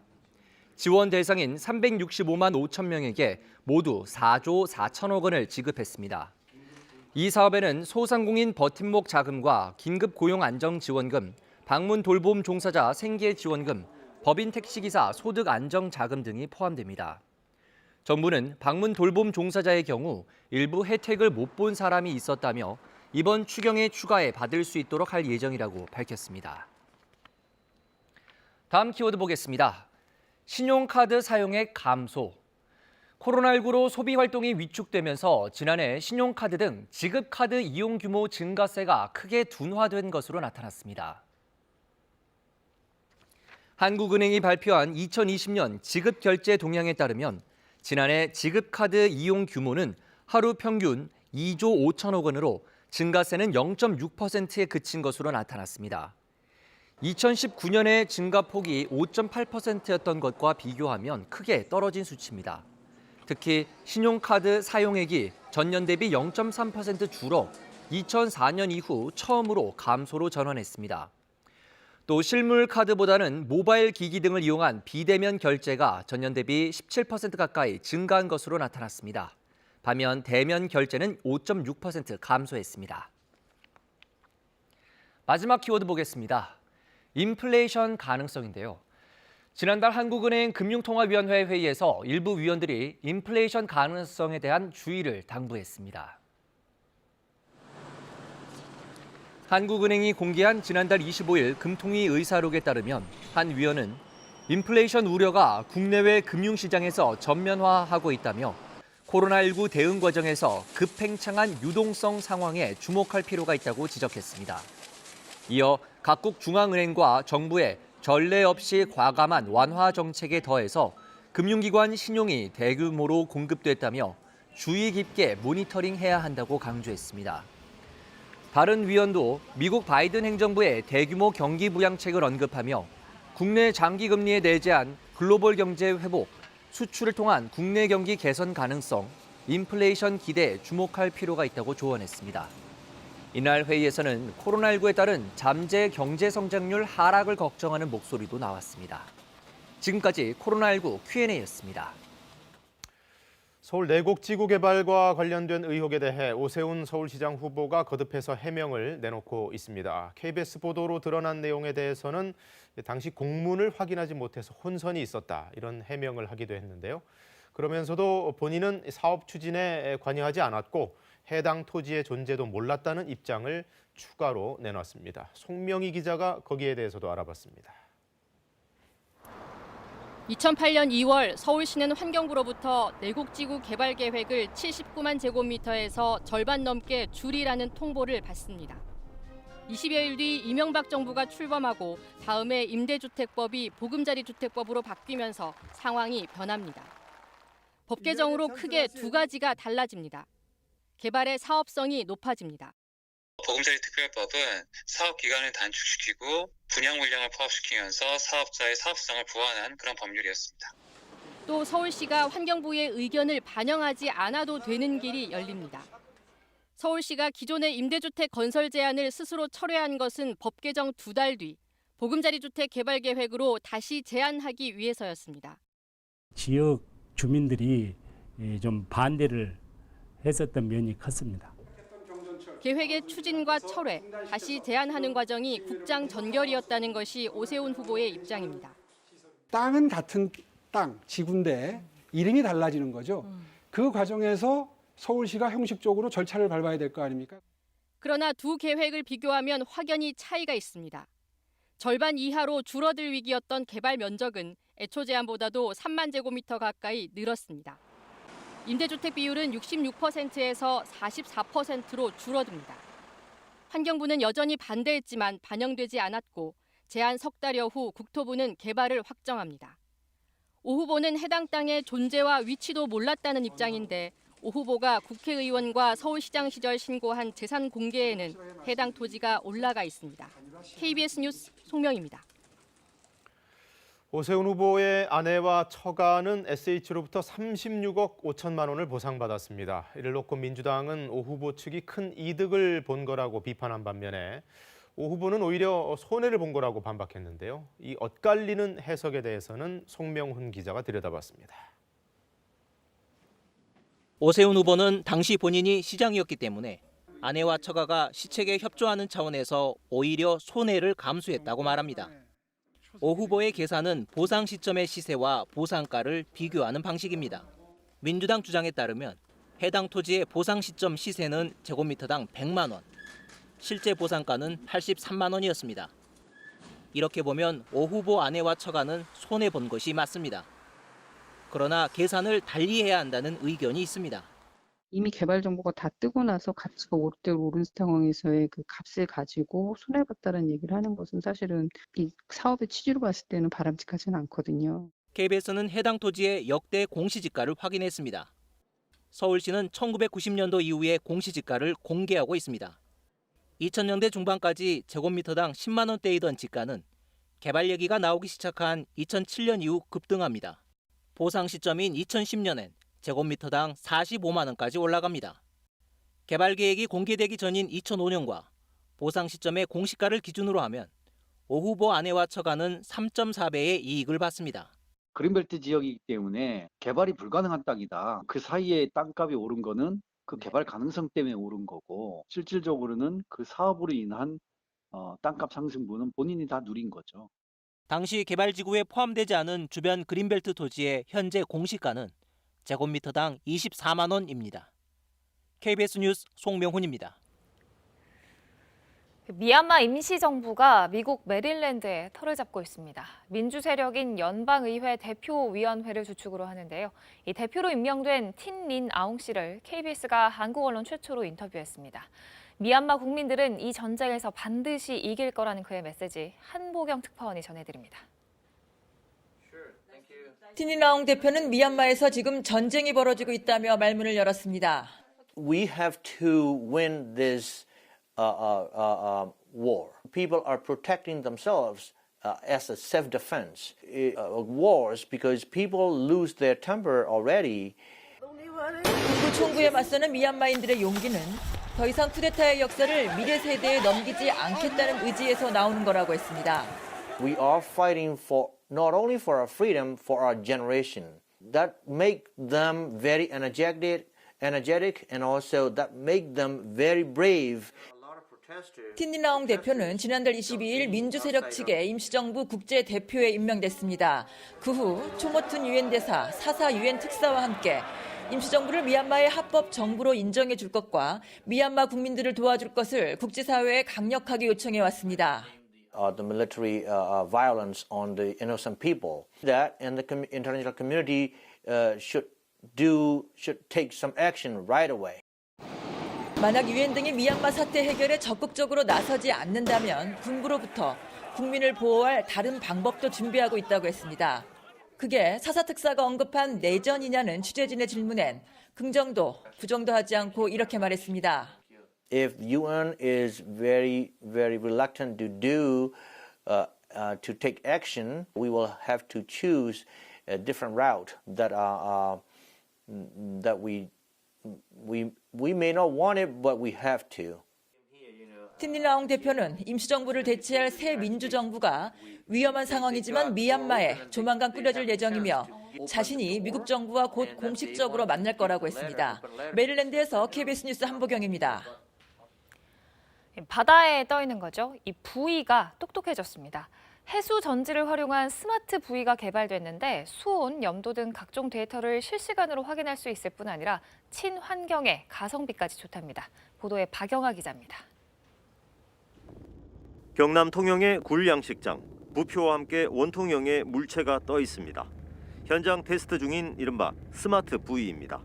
스마트 부위는 수온과 산소량, 염도 등 각종 데이터를 실시간으로 전송해 어민들의 양식업 생산성을 높여줄 것으로 기대되고 있습니다. 현재 바다의 상태를 실시간으로 알 수가 있기 때문에 그 상황에 맞춰서 양식을 할 수 있는 장점이 있습니다. 생물들을 더 크게 키울 수도 있고 더 건강하게 키울 수 있는. 이 스마트 부위는 태양 전지 패널로 충전된 전력이 바닷물과 만나 해수 전지 배터리에 저장되면서 24시간 작동합니다. 충전할 때는 바닷물에 있는 나트륨 이온이 음극적으로 옮겨가게 됩니다. 그다음에 방전할 때는 음극 쪽에 쌓여있던 나트륨 이온이 다시 바닷물 쪽으로, 즉 양극적으로 빠져나오게 되는. 친환경에다 가성비가 뛰어난 스마트 부위는 납축전지 기반의 값비싼 대형 해양 관측용 부위를 대체할 수 있을 것으로 보입니다. 나아가 이 스마트 부위는 어군 탐지기 부착을 통한 어업 활동은 물론 빅데이터 축적을 통한 해양 신산업 분야 개척에도 활용될 것으로 기대됩니다. 유니스트와 한국해양과학기술원 또 민간 기업이 협력해 개발한 스마트 부위는 올 연말 출시를 앞두고 있습니다. KBS 뉴스 박영호입니다. 요즘 미세먼지에 황사까지 더해지면서 봄 기운을 제대로 느끼기가 어려웠는데요. 제주에는 벌써 이렇게 벚꽃이 피었고요. 광주에서도 벚나무가 하나둘 꽃망울을 터뜨리고 있습니다. 오늘 한낮에는 서울이 17도, 대구 18도, 광주 19도까지 오르면서 날이 따뜻하겠습니다. 다만 아침 공기가 어제보다 꽤 차갑기 때문에 큰 일교차에 대비한 따뜻한 옷차림 하셔야겠습니다. 어제 북풍을 타고 유입된 황사가 여전히 중부지방을 중심으로는 남아 있습니다. 옅게 관측되고 있는데요. 서울과 경기 남부, 충청 지역에서는 오늘 황사가 계속해서 관측될 것으로 예상됩니다. 오늘 지금 거의 구름이 끼지 않아서 맑은 하늘 드러내고 있습니다. 고기압의 영향을 받아서 하늘 대체로 맑겠고요. 아침 공기 어제보다 많게는 10도가량 낮고 한낮에는 서울 17도 예상됩니다. 날씨 전해드렸습니다. 법원 직원과 가족이 미공개 정보로 240억 원대 그린벨트 해제 예정지를 매입한 의혹이 나와서 경찰이 내사에 들어갔습니다. 여야는 LH 투기 의혹 규명을 위한 특검 도입과 3기 신도시 투기 국정조사 등에 합의했습니다. 확진자가 집중 발생하고 있는 수도권에서 백화점과 공원 등 다중이용시설 점검을 강화하는 특별 방역 대책이 2주간 시행됩니다. 진단검사를 의무화하는 등 외국인 노동자 방역 관리도 강화됩니다. 유럽의약품청은 아스트라제네카 백신 사용을 지지한다는 입장을 재확인하면서 내일 결론을 내리겠다고 밝혔습니다. 프랑스에서는 PCR 검사에서 나타나지 않는 변이 바이러스가 보고돼 보건당국이 조사에 나섰습니다. 미 국무장관과 국방장관이 오늘 동시 방한하는 가운데 백악관은 북핵 문제와 관련해 외교와 비핵화가 목표라고 밝혔습니다. 미 북부 군사령관은 북한이 대륙간 탄도미사일로 미국 본토를 위협하고 있다고 우려했습니다. 양파 껍질 까듯이 계속 나오고 있습니다. 공직자들의 땅 투기 의혹, 이번에는 법원 공무원과 그 가족입니다. 농업법인을 세워서 무려 240억 원어치 땅을 사들였는데 용케도 그 땅은 매입 이후에 그린벨트 해제 예정지로 선정됐습니다. 이승철 기자가 확인한 내용입니다. 경기도 과천시와 서울시 경계 10,000제곱미터 크기의 땅입니다. 수십 년째 그린벨트로 묶여 있다. 지난해 해제 예정지로 선정됐습니다. 물론 땅값은 크게 올랐습니다. 이거 그린벨트 풀리면 3,000평이면 시가로 얼마나 올라가요? 지금 뭐 2,500선 하니까 평당. 평당 2,500요? 네. 그럼 3배? 그렇죠. 공시지가로 60억 원 하던 땅인데 한 농업법인이 지난해 4월 6일 240억 원에 사들였습니다. 당시는 어느 땅이라고 특정하진 않고 그린벨트를 조사해 일부를 해제하겠다고만 과천시가 공고한 상태였습니다. 그런데도 이 법인은 공고 14일 만에 해제될 땅을 콕 집어 사들였습니다. 어떤 회사인지 등기를 떼어봤습니다. 법인 설립일은 3월 17일, 그린벨트 해제 관련 공고가 나기도 전입니다. 알고 보니 이 법인 핵심 관계자는 그린벨트 해제 사실을 미리 알고 있었다는 게 제보자 설명입니다. 과천시 공무원한테 정보를 제공받아가지고서 남태령 밑에 그 선박이역 있어요. 그린벨트를 갖다가 3,200km 샀는데 240억을 주고 매입을 한 겁니다. 문제의 인물은 해당 법인 대표자의 딸 김모 씨로 수원지방법원 공무원입니다. 땅 매입 과정에서 김 씨는 매입 대금을 마련하고 등기 절차에 관여했습니다. 이 영농 리츠에서 김 씨가 주로 업무 맡으셨어요? 예, 맞습니다. 그럼 김 씨가 거기 뭐 대표세요? 주주세요? 그건 모르고요. 법인 최초 주소지 역시 김 씨를 가리키고 있습니다. 한 주상복합인데 김 씨의 법원 동료 거주지입니다. 선생님 자택에 주소를 두고 있어서. 그랬죠. 아는 동생이. 김 씨죠? 네네네. 아버님이 하신다고 그러던 거 처리만 받은 건데요. 김 씨는 취재진에게 그린벨트 해제 정보는 미리 알지 못했다고 해명했습니다. 아니 이게 신도시 뭐 지정되고 하는 것도 관계가 없는 거고 이런 정보가 제가 알 수 있는 어디 원천이 어디 있어요. 저하고는 무슨 상관이 없는데. 과천시는 2020년 시 예산안에 그린벨트 해제 영역 예산도 포함돼 있었기 때문에 미공개 정보가 아니라고 해명했습니다. 단열 토지가 대충 어딜 거라는 건 과천이 바닥이 좁으니까 알 수는 있을 거라고 저는 추정을 하거든요. 해당 농업법인은 땅 매입 직전 주소지를 과천시 안으로 옮겼습니다. 해당 주소지를 찾아가 보니 전기공사업체 사무실입니다. 같은 호수에 영농 리츠라는 법인이 등기가 돼 있어서. 거기는 저 서울시 옆에 이사 가셨다고 들었는데. 같이 등기돼 있었던 건 아셨죠? 예. 경찰은 부동산거래신고법 위반 혐의 등을 놓고 해당 농업법인과 관련자들에 대해 내사에 착수했습니다. KBS 뉴스 이승철입니다. 여야 정치권은 투기 의혹을 조사할 특검과 국정조사에 합의했습니다. 자신들 스스로도 부동산 보유 내역 전수검사를 받겠다고 했습니다. 지금 경찰이 맡고 있는 수사는 특검이 출범하면 아마도 그리로 넘겨질 듯합니다. 이중근 기자가 보도합니다. 민주당은 특검과 국회의원 전수조사를 받으라며 국민의힘을 압박했습니다. 김종인 위원장은 제 제안에 대해서 300명 국회의원 전원 한번 해보자라고 말씀을 하시고 원내대표께서는 나쁜 의도다 이렇게 말씀을 하셔서 사실상 거부를 하고 있고요. 국민의힘 주호영 원내대표가 기자회견을 자청했습니다. 특검 제안을 수용, 이달 국회에서 특검법 통과를 요구했습니다. 3월 회기 중에 LH 특검 법안이 본회의에서 즉시 처리될 수 있도록 특검법 공동 발의에 민주당은 적극 협조하기 바랍니다. 특검법이 통과될 때까지 특별수사본부 중심의 수사체제는 유지될 전망입니다. 국민의힘은 초기부터 주장해온 국정조사를 다시 요구했고 민주당은 수용했습니다. 여야는 또 국회의원과 지자체장 등 선출직 공직자들에 대한 부동산 전수조사에도 합의했습니다. 국민의힘은 이에 대해 청와대도 포함시키자고 했고 민주당은 청와대 자체 조사를 믿지 못하겠다면 검토할 수 있다는 뜻을 밝혔습니다. 조사기관으로 국회 사무처와 권익위, 감사원이 거론되는데 감사원은 현행법상 국회를 감사할 수 없습니다. 다만 조사 대상과 시기 등을 놓고 앞으로 수싸움이 예상됩니다. 상황을 모면하려 장깨 부리고 꼼수 부리지 마십시오. 국민의 어떤 이 허탈과 분노를 오로지 선거에만 이용하려고 하지 않는가 하는. 여론의 압박에 여야가 투기 대책 마련을 위해 발빠르게 움직이고 있습니다. KBS 뉴스 이중근입니다.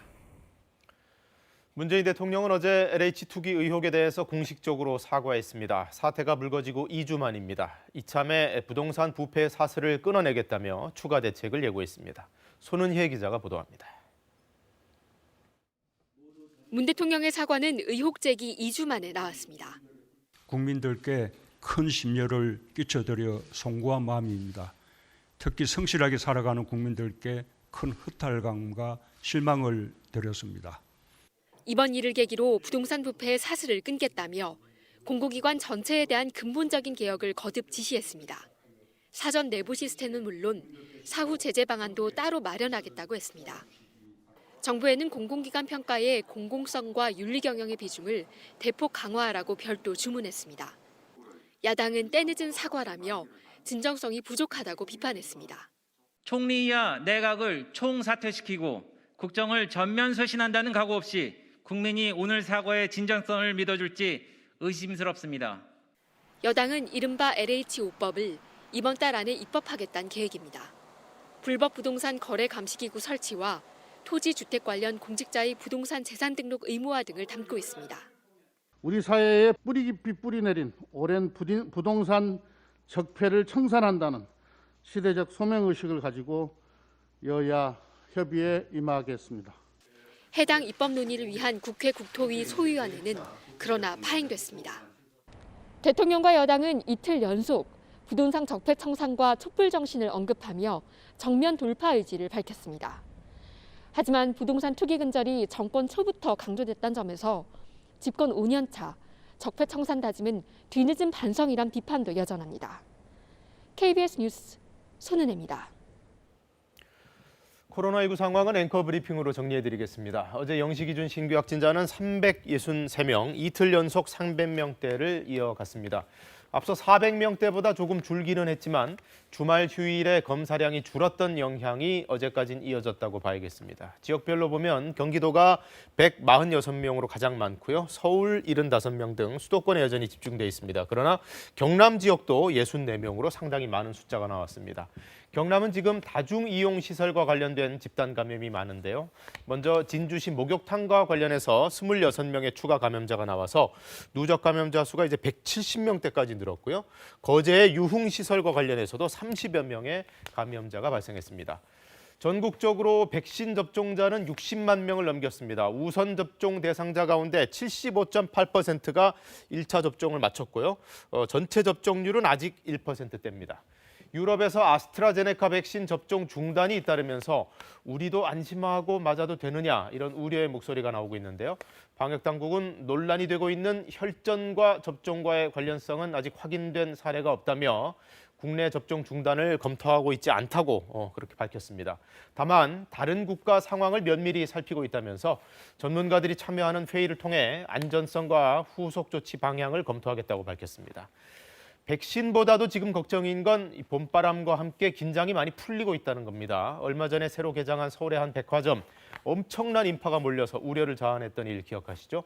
정부는 4차 유행의 가능성을 거듭 경고하면서 수도권 특별 방역 대책을 추가로 발표했습니다. 보도에 석혜원 기자입니다. 서울 여의도의 한 대형 백화점. 지난달 개점 이후 연일 사람들로 붐빕니다. 주변에서 좀 좋다는 소문도 있어서 이렇게 찾아보고 평일인데 좀 사람도 좀 많고. 코로나19 확진자가 2명 나오는 등 감염 확산 우려도 적지 않습니다. 거리두기 위하여 3칸씩 뛰어 탑승 부탁드리겠습니다. 백화점과 구청 측은 에스컬레이터는 3칸씩 거리를 유지하고 승강기는 정원의 절반 정도만 타도록 방역 관리를 강화했습니다. 이곳은 실내 공기질을 위해 환기 횟수를 시간당 6번에서 12번으로 늘렸습니다. 그럼에도 날씨까지 따뜻해지며 백화점과 공원 등에 사람들이 계속 몰려들자 방역당국은 수도권에 2주간 특별 방역 대책을 시행하기로 했습니다. 우선 신속 대응반을 운영해 밀집이 우려되는 다중이용시설 30곳에 대한 집중 점검이 실시됩니다. 시설별로 책임관을 지정하고 서울시, 자치구 함께하는 합동 점검반을 통해 현장을 점검하고 관리해 나가는 방식으로 진행하도록 하겠습니다. 변이 바이러스 확산 위험이 커지면서 외국인 노동자와 해외 입국자에 대한 방역 관리도 한층 강화됩니다. 서울에서는 외국인 노동자가 1명이라도 있는 경우 고용주와 근로자 모두 이달 말까지 선제 검사를 받아야 합니다. 검사를 받지 않으면 과태료가 부과됩니다. 경기도에서는 아예 외국인 근로자를 채용하기 전에 진단 검사가 의무화됩니다. 비자 확인 없이도 코로나 검사가 가능하며 검사 정보는 출입국 관서에 통보되지 않아 추방 등의 불이익이 없습니다. 또한 해외 입국자들에 대해 자가격리 모니터링을 강화하고 격리 위반 시 강제 출국 등 엄정 대응할 방침입니다. KBS 뉴스 석혜원입니다. 프랑스에서 새로운 변이 바이러스가 보고됐는데 기존의 PCR 검사로는 확인하기 어려운 바이러스로 나타났습니다. 이 가운데 유럽의약품청은 아스트라제네카 백신이 혈전을 유발한다는 증거는 아직 없다면서 18일에 결론을 내리겠다고 밝혔습니다. 파리 유원중 특파원이 보도합니다. 프랑스 브루타뉴 지역 보건당국은 코트 다모르주에서 새로운 코로나19 변이 바이러스가 발견됐다고 발표했습니다. 이 지역 레니용 병원에서 79명의 확진자가 나왔는데 이 가운데 8명의 환자에게서 변이 바이러스 사례가 나왔다는 겁니다. 지역 보건당국은 특히 새 변이 바이러스가 기존 PCR 검사를 통해 확인하기 어려웠다고 설명했습니다. prélèvement nasopharyngé ne permettait pas de définir ou de confirmer la présence du Covid-19, alors que les tests que nous faisions après par sérologie. 프랑스 언론들은 중앙정부가 변이 바이러스 발생은 확인했지만 PCR 검사 무력화 가능성에 대해서는 심층 조사에 착수했다고 보도했습니다. 프랑스 보건당국은 새 변이가 더 위험하다는 결론을 내리기는 이른 단계라며 세계보건기구와 함께 검증할 계획이라고 밝혔습니다. 한편 유럽의 여러 나라가 아스트라제네카 백신 접종을 잠정 중단한 것과 관련해 유럽의약품청이 현지 시간 18일 결론을 내리겠다고 밝혔습니다. 이에 앞서 에머쿡 청장은 백신 접종이 혈전을 발생시킨다는 증거는 아직 없다며 백신 접종의 이익이 부작용보다 크다는 기존 입장을 재확인했습니다. There is no indication that vaccination has caused these conditions. They have not come up in the clinical trials and they're not listed as known or expected side events with this vaccine. 이탈리아 언론들은 아스트라제네카 백신을 맞고 14시간 만에 숨진 교사의 경우 혈전 발생은 없었고 심장 질환으로 숨졌다는 1차 부검 결과가 나왔다고 보도했습니다. 파리에서 KBS 뉴스 유원중입니다. 미국의 블링컨 국무장관과 오스틴 국방장관이 오늘 한국을 찾습니다. 대북 정책부터 한미일 협력까지 폭넓게 논의될 걸로 보이는데요. 내일은 두 나라 외교 국방장관의 2+2 회의와 함께 방위비 협정 가서명식이 예정돼 있습니다. 강푸른 기자입니다. 미국의 토니 블링컨 국무장관과 로이드 오스틴 국방장관은 일본 일정을 마치고 오늘 오후 3시쯤 한국에 도착합니다. 바이든 정부 출범 뒤 장관급의 첫 해외 순방이고 국무 국방장관이 동시에 방한하는 것도 11년 만입니다. 두 장관은 방역 조치 뒤 곧바로 우리 외교 국방장관과 각각 회담에 나섭니다. 회담에서는 대북 정책을 검토 중인 미국이 북핵 문제에 대해 어떤 접근법을 찾고 있는지 윤곽이 드러날 것으로 보입니다. 한미 동맹과 한미일 협력 문제도 주요하게 다뤄질 것으로 보이는데 앞서 어제 도쿄에서 진행된 미국과 일본 회담에서도 세 나라의 공조가 거듭 강조됐습니다. 가장 주목받는 일정은 내일 예정된 2+2 회의입니다. 한미 두 나라의 외교 국방장관이 한 테이블에 앉아 동맹과 한반도 문제, 글로벌 협력 문제 등을 포괄적으로 논의하고 의견을 모아 공동 성명을 발표할 계획입니다.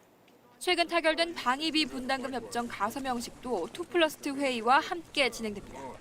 미국은 이번 순방 전 중국을 견제하는 협력체인 쿼드 4개국의 정상회의를 열었고 순방 뒤에는 중국과 고위급 회담을 가질 예정인데 우리 정부에게 중국 압박과 관련해 어느 정도 수위의 요청을 해올지도 순방의 중요한 대목입니다. KBS 뉴스 강푸른입니다.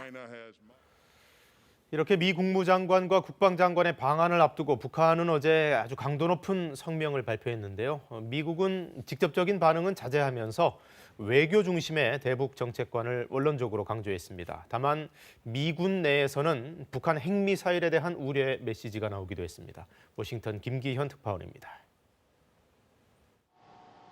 북핵 문제와 관련한 미국의 목표는 항상 외교와 비핵화에 있다고 백악관이 밝혔습니다.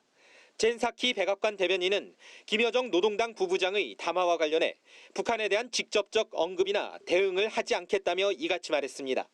그러면서 현재로선 미국의 동맹국들과 함께 안보 문제를 포함한 여러 의제들을 협의하고 공동 행보를 해나가는 게 초점이라고 설명했습니다. 북한의 자극에 즉각 대응하기보다는 원칙을 재차 강조하면서 동맹을 중심으로 현안에 대처하겠다는 의지를 재확인한 것으로 풀이됩니다. 이런 가운데 미 상원 군사위원회에선 북한의 핵과 미사일 능력이 미국 본토에 어느 정도 위협인지를 둘러싼 논의가 이루어졌습니다. 글렌 베너크 미 북부군 사령관은 북한이 핵무장 대륙간 탄도미사일로 미국 본토를 위협하고 있다고 우려했습니다. 북한이 장거리 미사일 고도화에 집중함에 따라 미군 역시 탄도미사일 방어 능력을 갖추는 데 주력하고 있다는 설명도 덧붙였습니다. 다만 오는 2025년을 기점으로 북한이 미국의 방어 능력을 넘어설 수 있느냐는 한 상원의원 질문에는 즉답을 피한 채 조속한 대응 체계 마련의 필요성을 강조했습니다. Senator, I'd like to have that conversation in a classified environment. I remain extremely concerned about the capacity of the ballistic missile defense system going forward. 북한의 핵과 미사일이 동북아 안보 지형은 물론 미국 본토에도 심각한 위협이라는 점이 분명해진 상황에서 바이든 행정부는 내부 검토는 물론 동맹 간 협의를 중심으로 신중한 행보를 계속하고 있습니다. 워싱턴에서 KBS 뉴스 김기현입니다. 미얀마 소식입니다. 군경의 유혈 진압이 계속되면서 지난 주말 이후 사흘간 100명 넘는 시민들이 총격으로 숨졌습니다.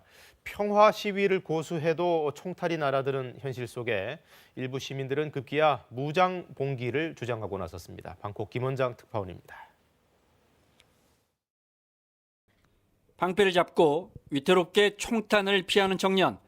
다른 한 손에는 총을 맞고 쓰러진 또 다른 시위대의 옷깃을 꽉 붙잡고 있습니다. 양곤의 훌라잉 타야 지역에서 군경이 시위대 집중 사격을 가했습니다. 이 한 곳에서 최소 22명이 사망했습니다.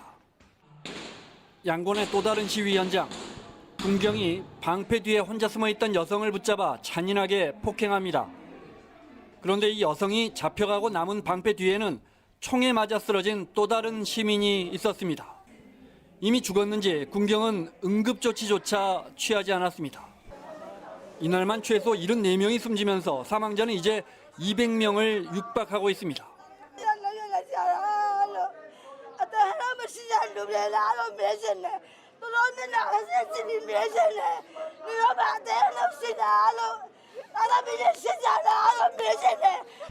경찰 뒤에서 시위 진압을 조정하던 미얀마 군은 이제 사실상 대도시를 모두 장악했습니다.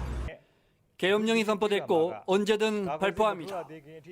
사망자가 급증하면서 군경이 시신을 유기하는 장면도 곳곳에서 포착됐습니다. 그동안 비폭력을 고수했던 시민들 중 일부에서 무장하자는 주장이 나옵니다. 일부 시민들이 양곤 북부경찰서를 습격했습니다. High number of casualties, and a lot of people taking up arms, perhaps what they did in 1988, go into the jungle and enlist with the ethnic armed organizations, 양곤 등에서 우리 교민들의 공장들도 대부분 가동을 멈췄습니다.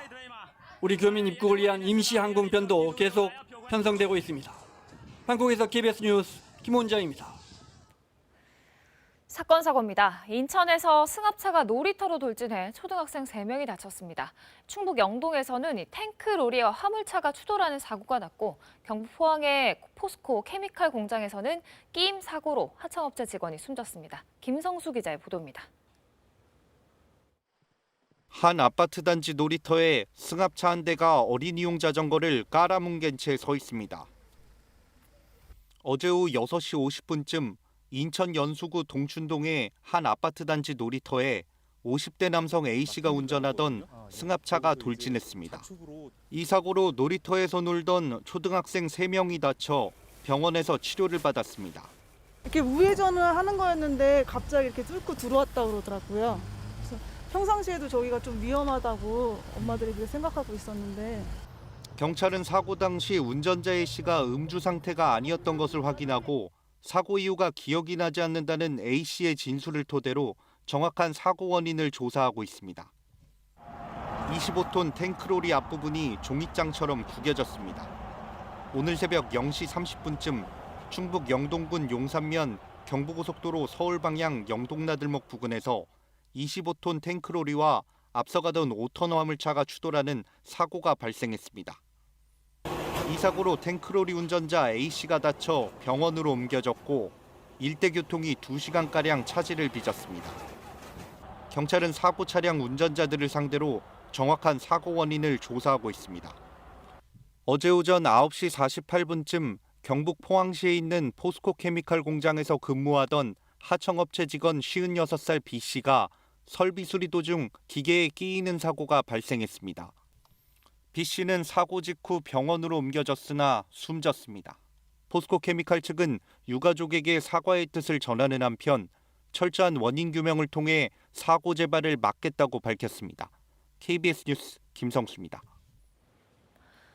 경남 김해에서 음주운전 차량을 쫓는 아찔한 추격전이 벌어졌습니다. 이 용감한 주인공들 바로 시민들이었는데요. 이딴 활약에 도주하는 운전자들을 붙잡고 더 큰 피해도 막을 수 있었습니다. 최진석 기자가 전해드립니다. 흰색 차량이 음주운전 의심 신고를 받고 출동한 경찰을 피해 달아납니다. 보행자가 건너고 있는 횡단보도도 멈추지 않고 지나가고 막다른 길에 몰렸는데도 3차례나 다시 도주합니다. 이 차량이 골목길에서 큰 도로로 나가려는 순간 한 차량이 앞을 가로막습니다. 이 시민은 경찰이 음주운전 차량을 뒤쫓는 모습을 보고 도움을 주기 위해 이곳에서 기다렸다가 도주하는 차량 앞을 막아섰습니다. 음주운전자의 혈중 알코올 농도는 면허 취소 수준인 0.1%. 만취 상태로 20여 킬로미터를 운전했습니다. 추격전을 목격하고 주저없이 뒤따른 시민 덕분에 큰 사고를 막을 수 있었습니다. 제일 겁나는 게 인명사고니까 안 나게끔 막을 수 있겠다는 생각에 제 차로 올라가서 그 내려오는 길목을 내 차를 가로질러서 세워놓고 기다렸었습니다. 역주행하는 차량을 경찰차가 가로막습니다. 또 다른 경찰차도 앞을 가로막았지만 음주운전 차량은 그대로 부딪힌 뒤 달아납니다. 순찰차가 운행할 수 없게 되자 택시 운전기사가 망설임 없이 경찰관을 택시에 태우고 300여 미터를 쫓아가 음주운전자를 붙잡았습니다. 그 사람 밖에 달아난 상태에서 차가 도주했거든요. 그래가 그걸 따라간 겁니다. 이 운전자의 혈중 알코올 농도는 면허 취소 수준인 0.17%였습니다. 시민들이 적극적으로 도와줘서 무사히 검거할 수 있었고 더 큰 사고를 예방할 수 있었습니다. 시민들의 용기 있는 행동이 음주 사고를 막는 활약으로 빛났습니다. KBS 뉴스 최진석입니다. 제주 4.3 사건 당시에 불법 군사재판 등으로 억울한 옥살이를 한 수영인 335명이 재심을 통해 마침내 무죄를 선고받았습니다. 생존 수영인과 유족들은 70여 년 만에야 그 억울함과 한을 풀게 됐습니다. 신익헌 기자입니다. 후단에 따라 다음같이 선고합니다. 피고들은 각 무죄. 재판부의 무죄 선고에 박수가 터져나옵니다. 고령의 유족은 그동안 참았던 눈물을 흘렸습니다. 제주 4.3 사건 당시 불법 군사재판에서 내란죄 등의 혐의로 징역형을 선고받고 전국의 형무소에서 옥살이하다 행방불명된 수영인들의 유족들입니다. 재판부는 4.3 수영인 335명에게 공소 사실을 입증할 증거가 없고 검찰도 무죄를 구형했다며 무죄를 선고했습니다. 피고인들과 그 유족에게 덧씌워진 불례가 벗겨지고 이러한 일이 두 번 다시 일어나지 않도록 다짐하는 계기가 되기를 바랍니다. 희생자 유족들은 이제라도 억울함과 한을 풀게 돼 다행이라며 서로를 위로했습니다. 부모 형제 빈자리를 인하여 정신적, 물적 어려움과 함께 연좌제의 고통 속에 살아오신 유족님들이 그동안의 한 다 소나마 씻어버릴 수 있기를 기대합니다. 이번 재판에선 4.3 당시 일반 재판으로 투옥된 생존 수영인 2명에 대해서도 무죄가 선고됐습니다. 이번 재심 재판은 오전 10시부터 저녁 6시까지 21차례에 걸쳐 진행됐습니다. 단일 사건으로 300명 이상이 재판을 받아 선고가 내려진 건 제주지법 사상 처음입니다.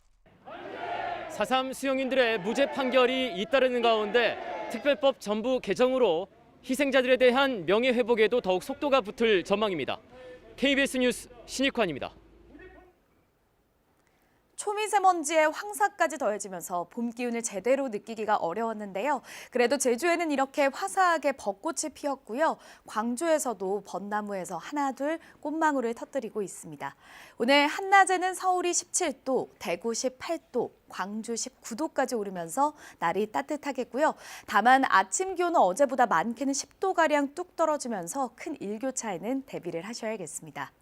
어제 북풍을 타고 유입된 황사가 여전히 중부지방을 중심으로 옅게 남아 있습니다. 서울과 경기 남부, 충청 지역은 오늘 하늘이 푸르더라도 낮 동안에도 황사가 관측될 수 있겠습니다. 황사는 내일까지도 영향을 줄 것으로 예상됩니다. 지금 전국의 하늘 표정은 맑은데요. 오늘 고기압의 영향을 받아서 전국에 구름 없이 대체로 맑은 하늘 이어지겠습니다. 현재 기온은 서울이 1.9도, 춘천 0.2도, 진주 0.8도, 광주 2.6도로 어제보다 기온이 크게 떨어져 있습니다. 한낮에는 햇볕이 내리쬐면서 기온이 빠르게 오를 텐데요. 서울이 17도, 춘천 18도, 대구 18도, 전주 17도까지 오르면서 일교차가 10도에서 20도 안팎까지 크게 나겠습니다. 바다의 물결은 제주 먼바다에서 최고 4m까지 거세게 일겠습니다. 모레인 금요일 저녁에는 제주도부터 비가 내리기 시작하겠고요. 토요일에는 전국에 비 소식이 들어 있습니다. 날씨 정보 전해드렸습니다. 미국 국무장관과 국방장관이 일본을 방문해서 양국 장관 회담을 갖고 공동 발표문을 냈습니다. 그런데 중국을 겨냥한 상당히 강도 높은 메시지가 담겨 있어서 국제사회가 주목하고 있습니다. 중국과 갈등 중인 일본을 방어하기 위해 미국은 핵 능력을 포함해 모든 능력을 쓸 수 있다, 이런 내용입니다. 금철영 특파원이 워싱턴에서 전해왔습니다. 민주주의 가치에서 영토 문제 그리고 인권 문제까지 그야말로 중국에 대한 모든 현안들이 망라된 공동 발표문이었습니다. 미일 두 나라 외교안보 수장들은 중국이 기존 국제 질서에 반하면서 동맹과 국제사회의 정치, 경제, 군사, 기술적인 도전을 하고 있다고 공동 발표문에서 천명했습니다. 일본이 실효 지배 중이지만 중국과 영토 분쟁을 겪고 있는 센카쿠 열도, 중국명 갸오이다오까지 언급하며 미일 안보 조약에 따라 미국이 일본 방어에 힘쓰겠다는 취지의 내용도 담겼습니다. 일본 방어에 대한 내용은 발표문 앞부분에 담겼는데 미국이 모든 능력을 사용하겠다면서 핵 능력을 포함한다고 명시한 점도 주목됩니다. 남중국해에서 중국이 불법적인 해상 활동과 주장을 하고 있다고 했고 홍콩과 신장 위구르 자치지역의 인권 상황에 심각하게 우려하고 있다고도 했습니다. 이 같은 입장은 관련 언론 브리핑에서도 그대로 나타났습니다. And in particular, we will push back if necessary when China uses coercion or aggression to get its way. And while we were focused on issues in the Middle East, China has modernized its military. In addition to that, it has engaged in aggressive and in some cases coercive behavior, and some of that behavior has been directed against our allies in the region. 공동 발표문에서는 또 한미일 세 나라의 협력이 인도태평양 지역의 안전과 평화, 번영에 필수적이라고 했습니다.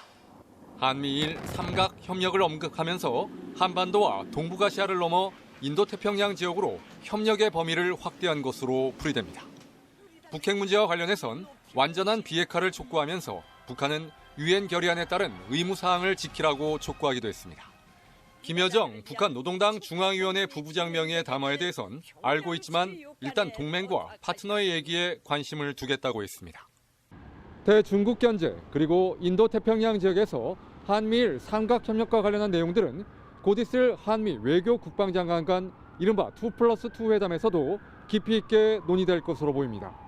워싱턴에서 KBS 뉴스 금철영입니다.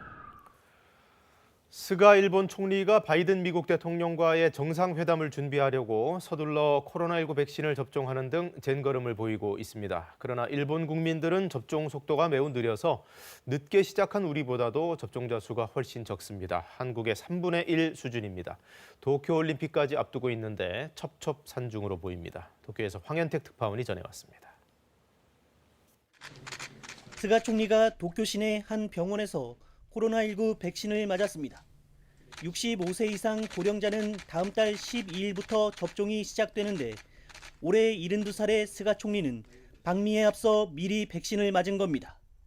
스가 총리는 다음 달 9일 미국 바이든 대통령과 첫 정상회담을 앞두고 있습니다. 痛そうだったんですけども、そんなに痛くもなくですね、全国の国民の皆さんにですね、一日も早くお届けしなきゃならない。 백신 접종과 더불어 스가 총리의 남은 6개월 임기도 시작됐습니다. 취임 당시 고공행진을 보이던 내각 지지율은 코로나19 방역 실패로 반토막이 났습니다. 임기 종료 직전에 열리는 7월 도쿄올림픽의 성공, 무엇보다 원활한 백신 접종 여부가 지지율 반전의 핵심입니다. 하지만 화이자 백신 공급 차질로 접종 계획은 여전히 불투명합니다. 현재 일본의 누적 접종 횟수는 29만여 회, 하루 평균 만여 명으로 접종이 늦었던 한국에 비해 3분의 1 수준에도 못 미칩니다. 5月はおそらく毎週1000万人分ぐらいずつ来るということになります。6月分はさらに5月分を上回る。 다만 이 역시 유럽연합, EU의 승인 여부가 변수입니다. 스가 총리는 다음 주 도쿄올림픽 성화 출발에 앞서 도쿄와 수도권에 발령된 긴급사태도 모두 해제할 예정입니다. 집권 후반기 지지율 부양을 위한 승부수를 띄우는 셈입니다. 도쿄에서 KBS 뉴스 황현택입니다. 15분 만에 코로나19 감염 여부를 진단한다는 자가 테스트기가 독일에서 출시됐습니다. 일반 약국에서 판다니까 누구든 손쉽게 구매해서 진단 검사를 할 수가 있는데요. 정확성만 좀 갖춰진다면 상당한 게임 체인저가 될 것으로 독일 사람들은 기대하고 있습니다. 김귀수 특파원이 베를린에서 전해왔습니다. 코로나19 신속 자가 테스트기를 판매하고 있는 약국입니다. Ein Corona-Test, sehr gern. 5개 한 상자에 65유로, 개당 13유로입니다. 저렴하다고 보긴 어렵습니다. 구성품은 깔때기와 시약병, 테스트기. 검진 방법은 간단합니다. 타액을 시약에 넣고 잘 흔들어 섞습니다. 시약과 섞인 타액을 테스트기에 몇 방울 떨어뜨리고 15분 후면 결과가 나옵니다. 한 줄이면 음성, 두 줄이면 양성입니다. 독일 연방정부는 자가 테스트로 양성이 확인되면 집에 머물거나 곧바로 치료를 받을 수 있다며 이 신속 테스트기가 코로나19 확산을 막을 게임 체인저가 될 것으로 기대하고 있습니다. 시민들의 관심도 높습니다. 지난 6일부터 마트와 약국 등에서 판매됐는데 초반엔 입고 즉시 매진됐습니다. Ja, also ich bin jetzt 10 Minuten hierher gefahren und hatte aber auch schon fast damit gerechnet, dass es keine Tests mehr gibt. Aufgrund der starken Nachfrage war das irgendwie schon abzusehen. 하지만 신속 자가 테스트에 대한 우려의 목소리도 있습니다. 유전자 증폭 검사는 정확도가 95%인데 신속 테스트는 잘해야 70% 정도에 불과하기 때문입니다. Wenn er falsch negativ ist, man ist unvorsichtiger. Man denkt sich, vielleicht brauche ich die Maske gar nicht. Wenn er falsch positiv ist. 자가 테스트를 권장하고 있는 독일 정부는 과대평가는 경계하고 있습니다. 다만 자가 검진과 함께 거리 두기와 마스크 쓰기 등 철저한 개인 방역이 함께 이루어지면 감염세를 현저히 낮출 수 있다는 게 독일 정부의 계산입니다. 베를린에서 KBS 뉴스 김기수입니다.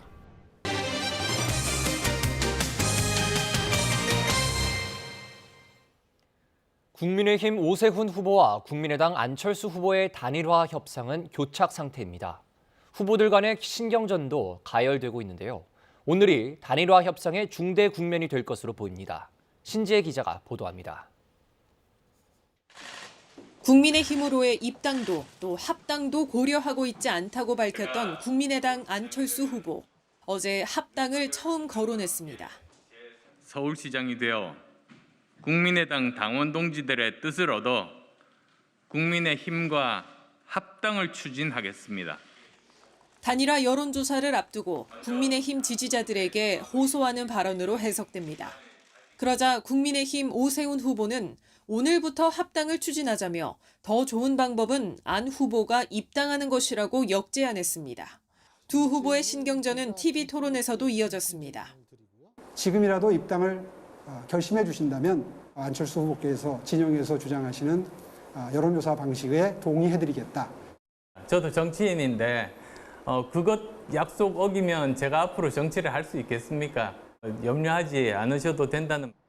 토론에서 오 후보는 안 후보의 리더십 부족을, 안 후보는 오 후보의 과거 시장직 사퇴 등을 비판했습니다.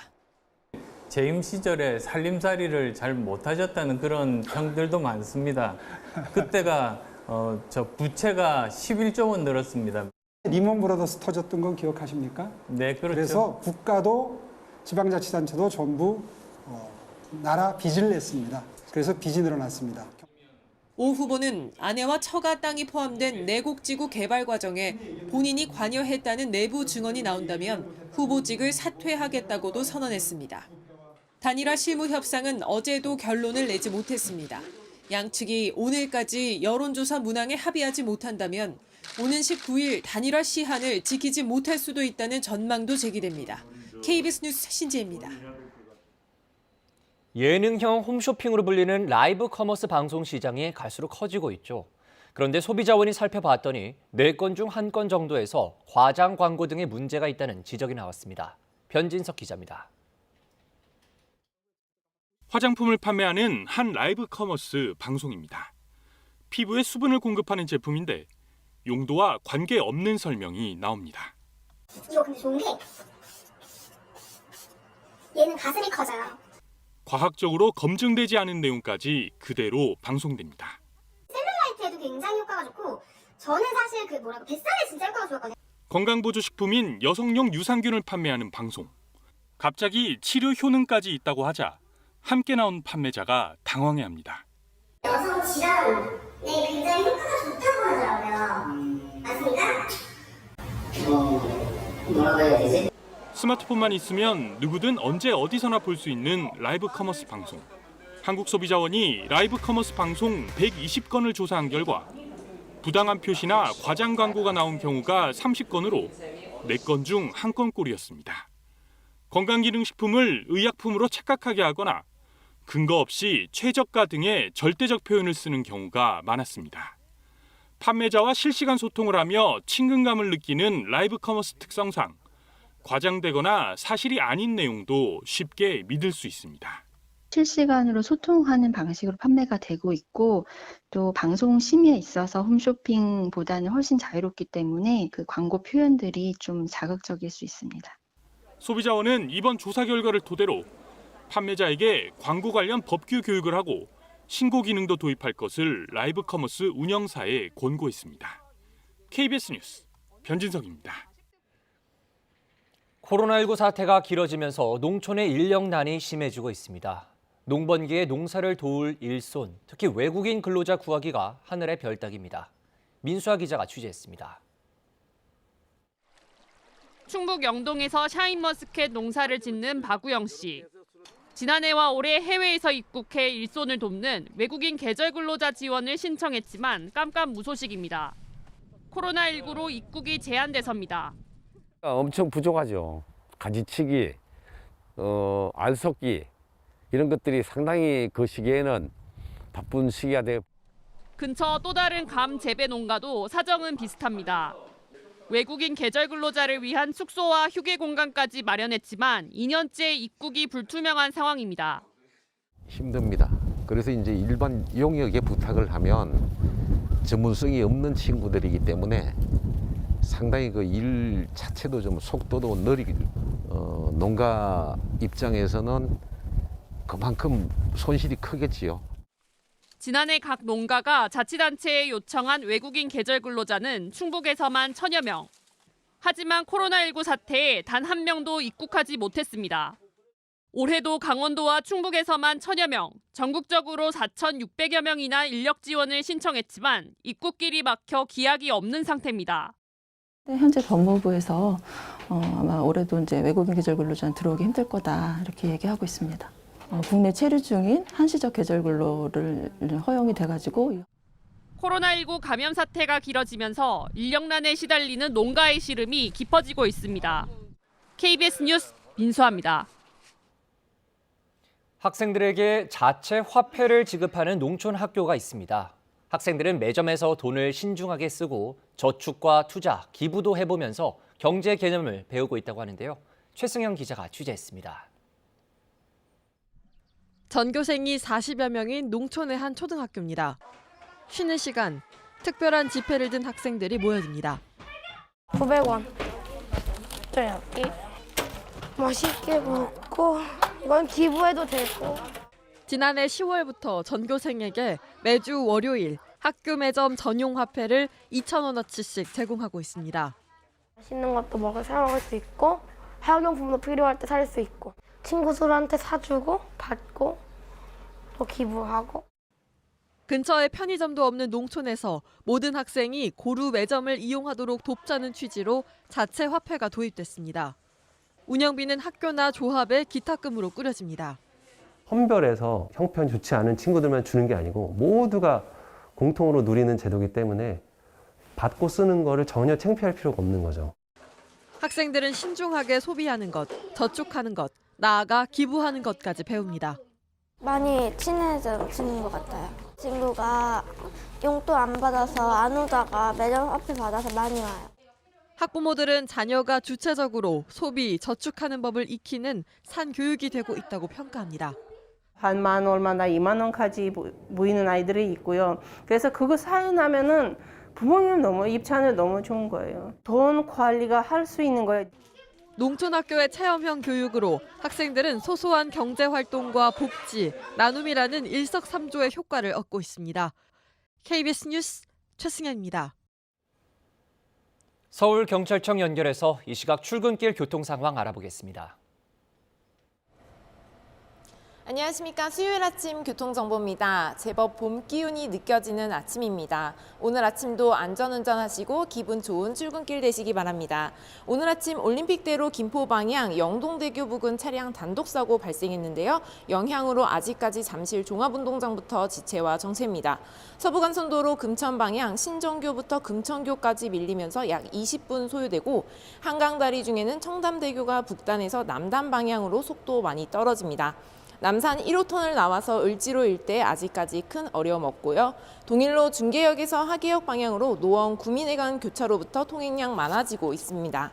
이어서 교통통제 및 혼잡 예상 정보입니다. 오늘 오전 10시부터 오후 5시까지 의정부 방향 당연 사교 부근 보수공사로 부분 통제되며 오늘 오전 10시부터 오후 4시까지 강서구청에서 남부고용청 지나 영등포역까지 행진하는 소규모 집회 예정되어 있으니 참고하시기 바랍니다.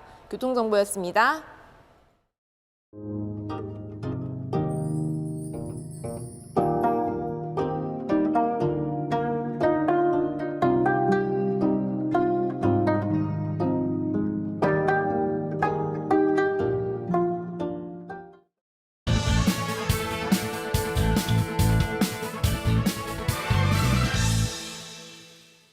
답답한 일상에 지쳐있는 국민들에게 해외에서 깜짝 선물이 전해졌습니다. 배우 윤여정 씨가 미국 최고 권위의 영화상인 아카데미상 여우조연상 후보에 올랐습니다.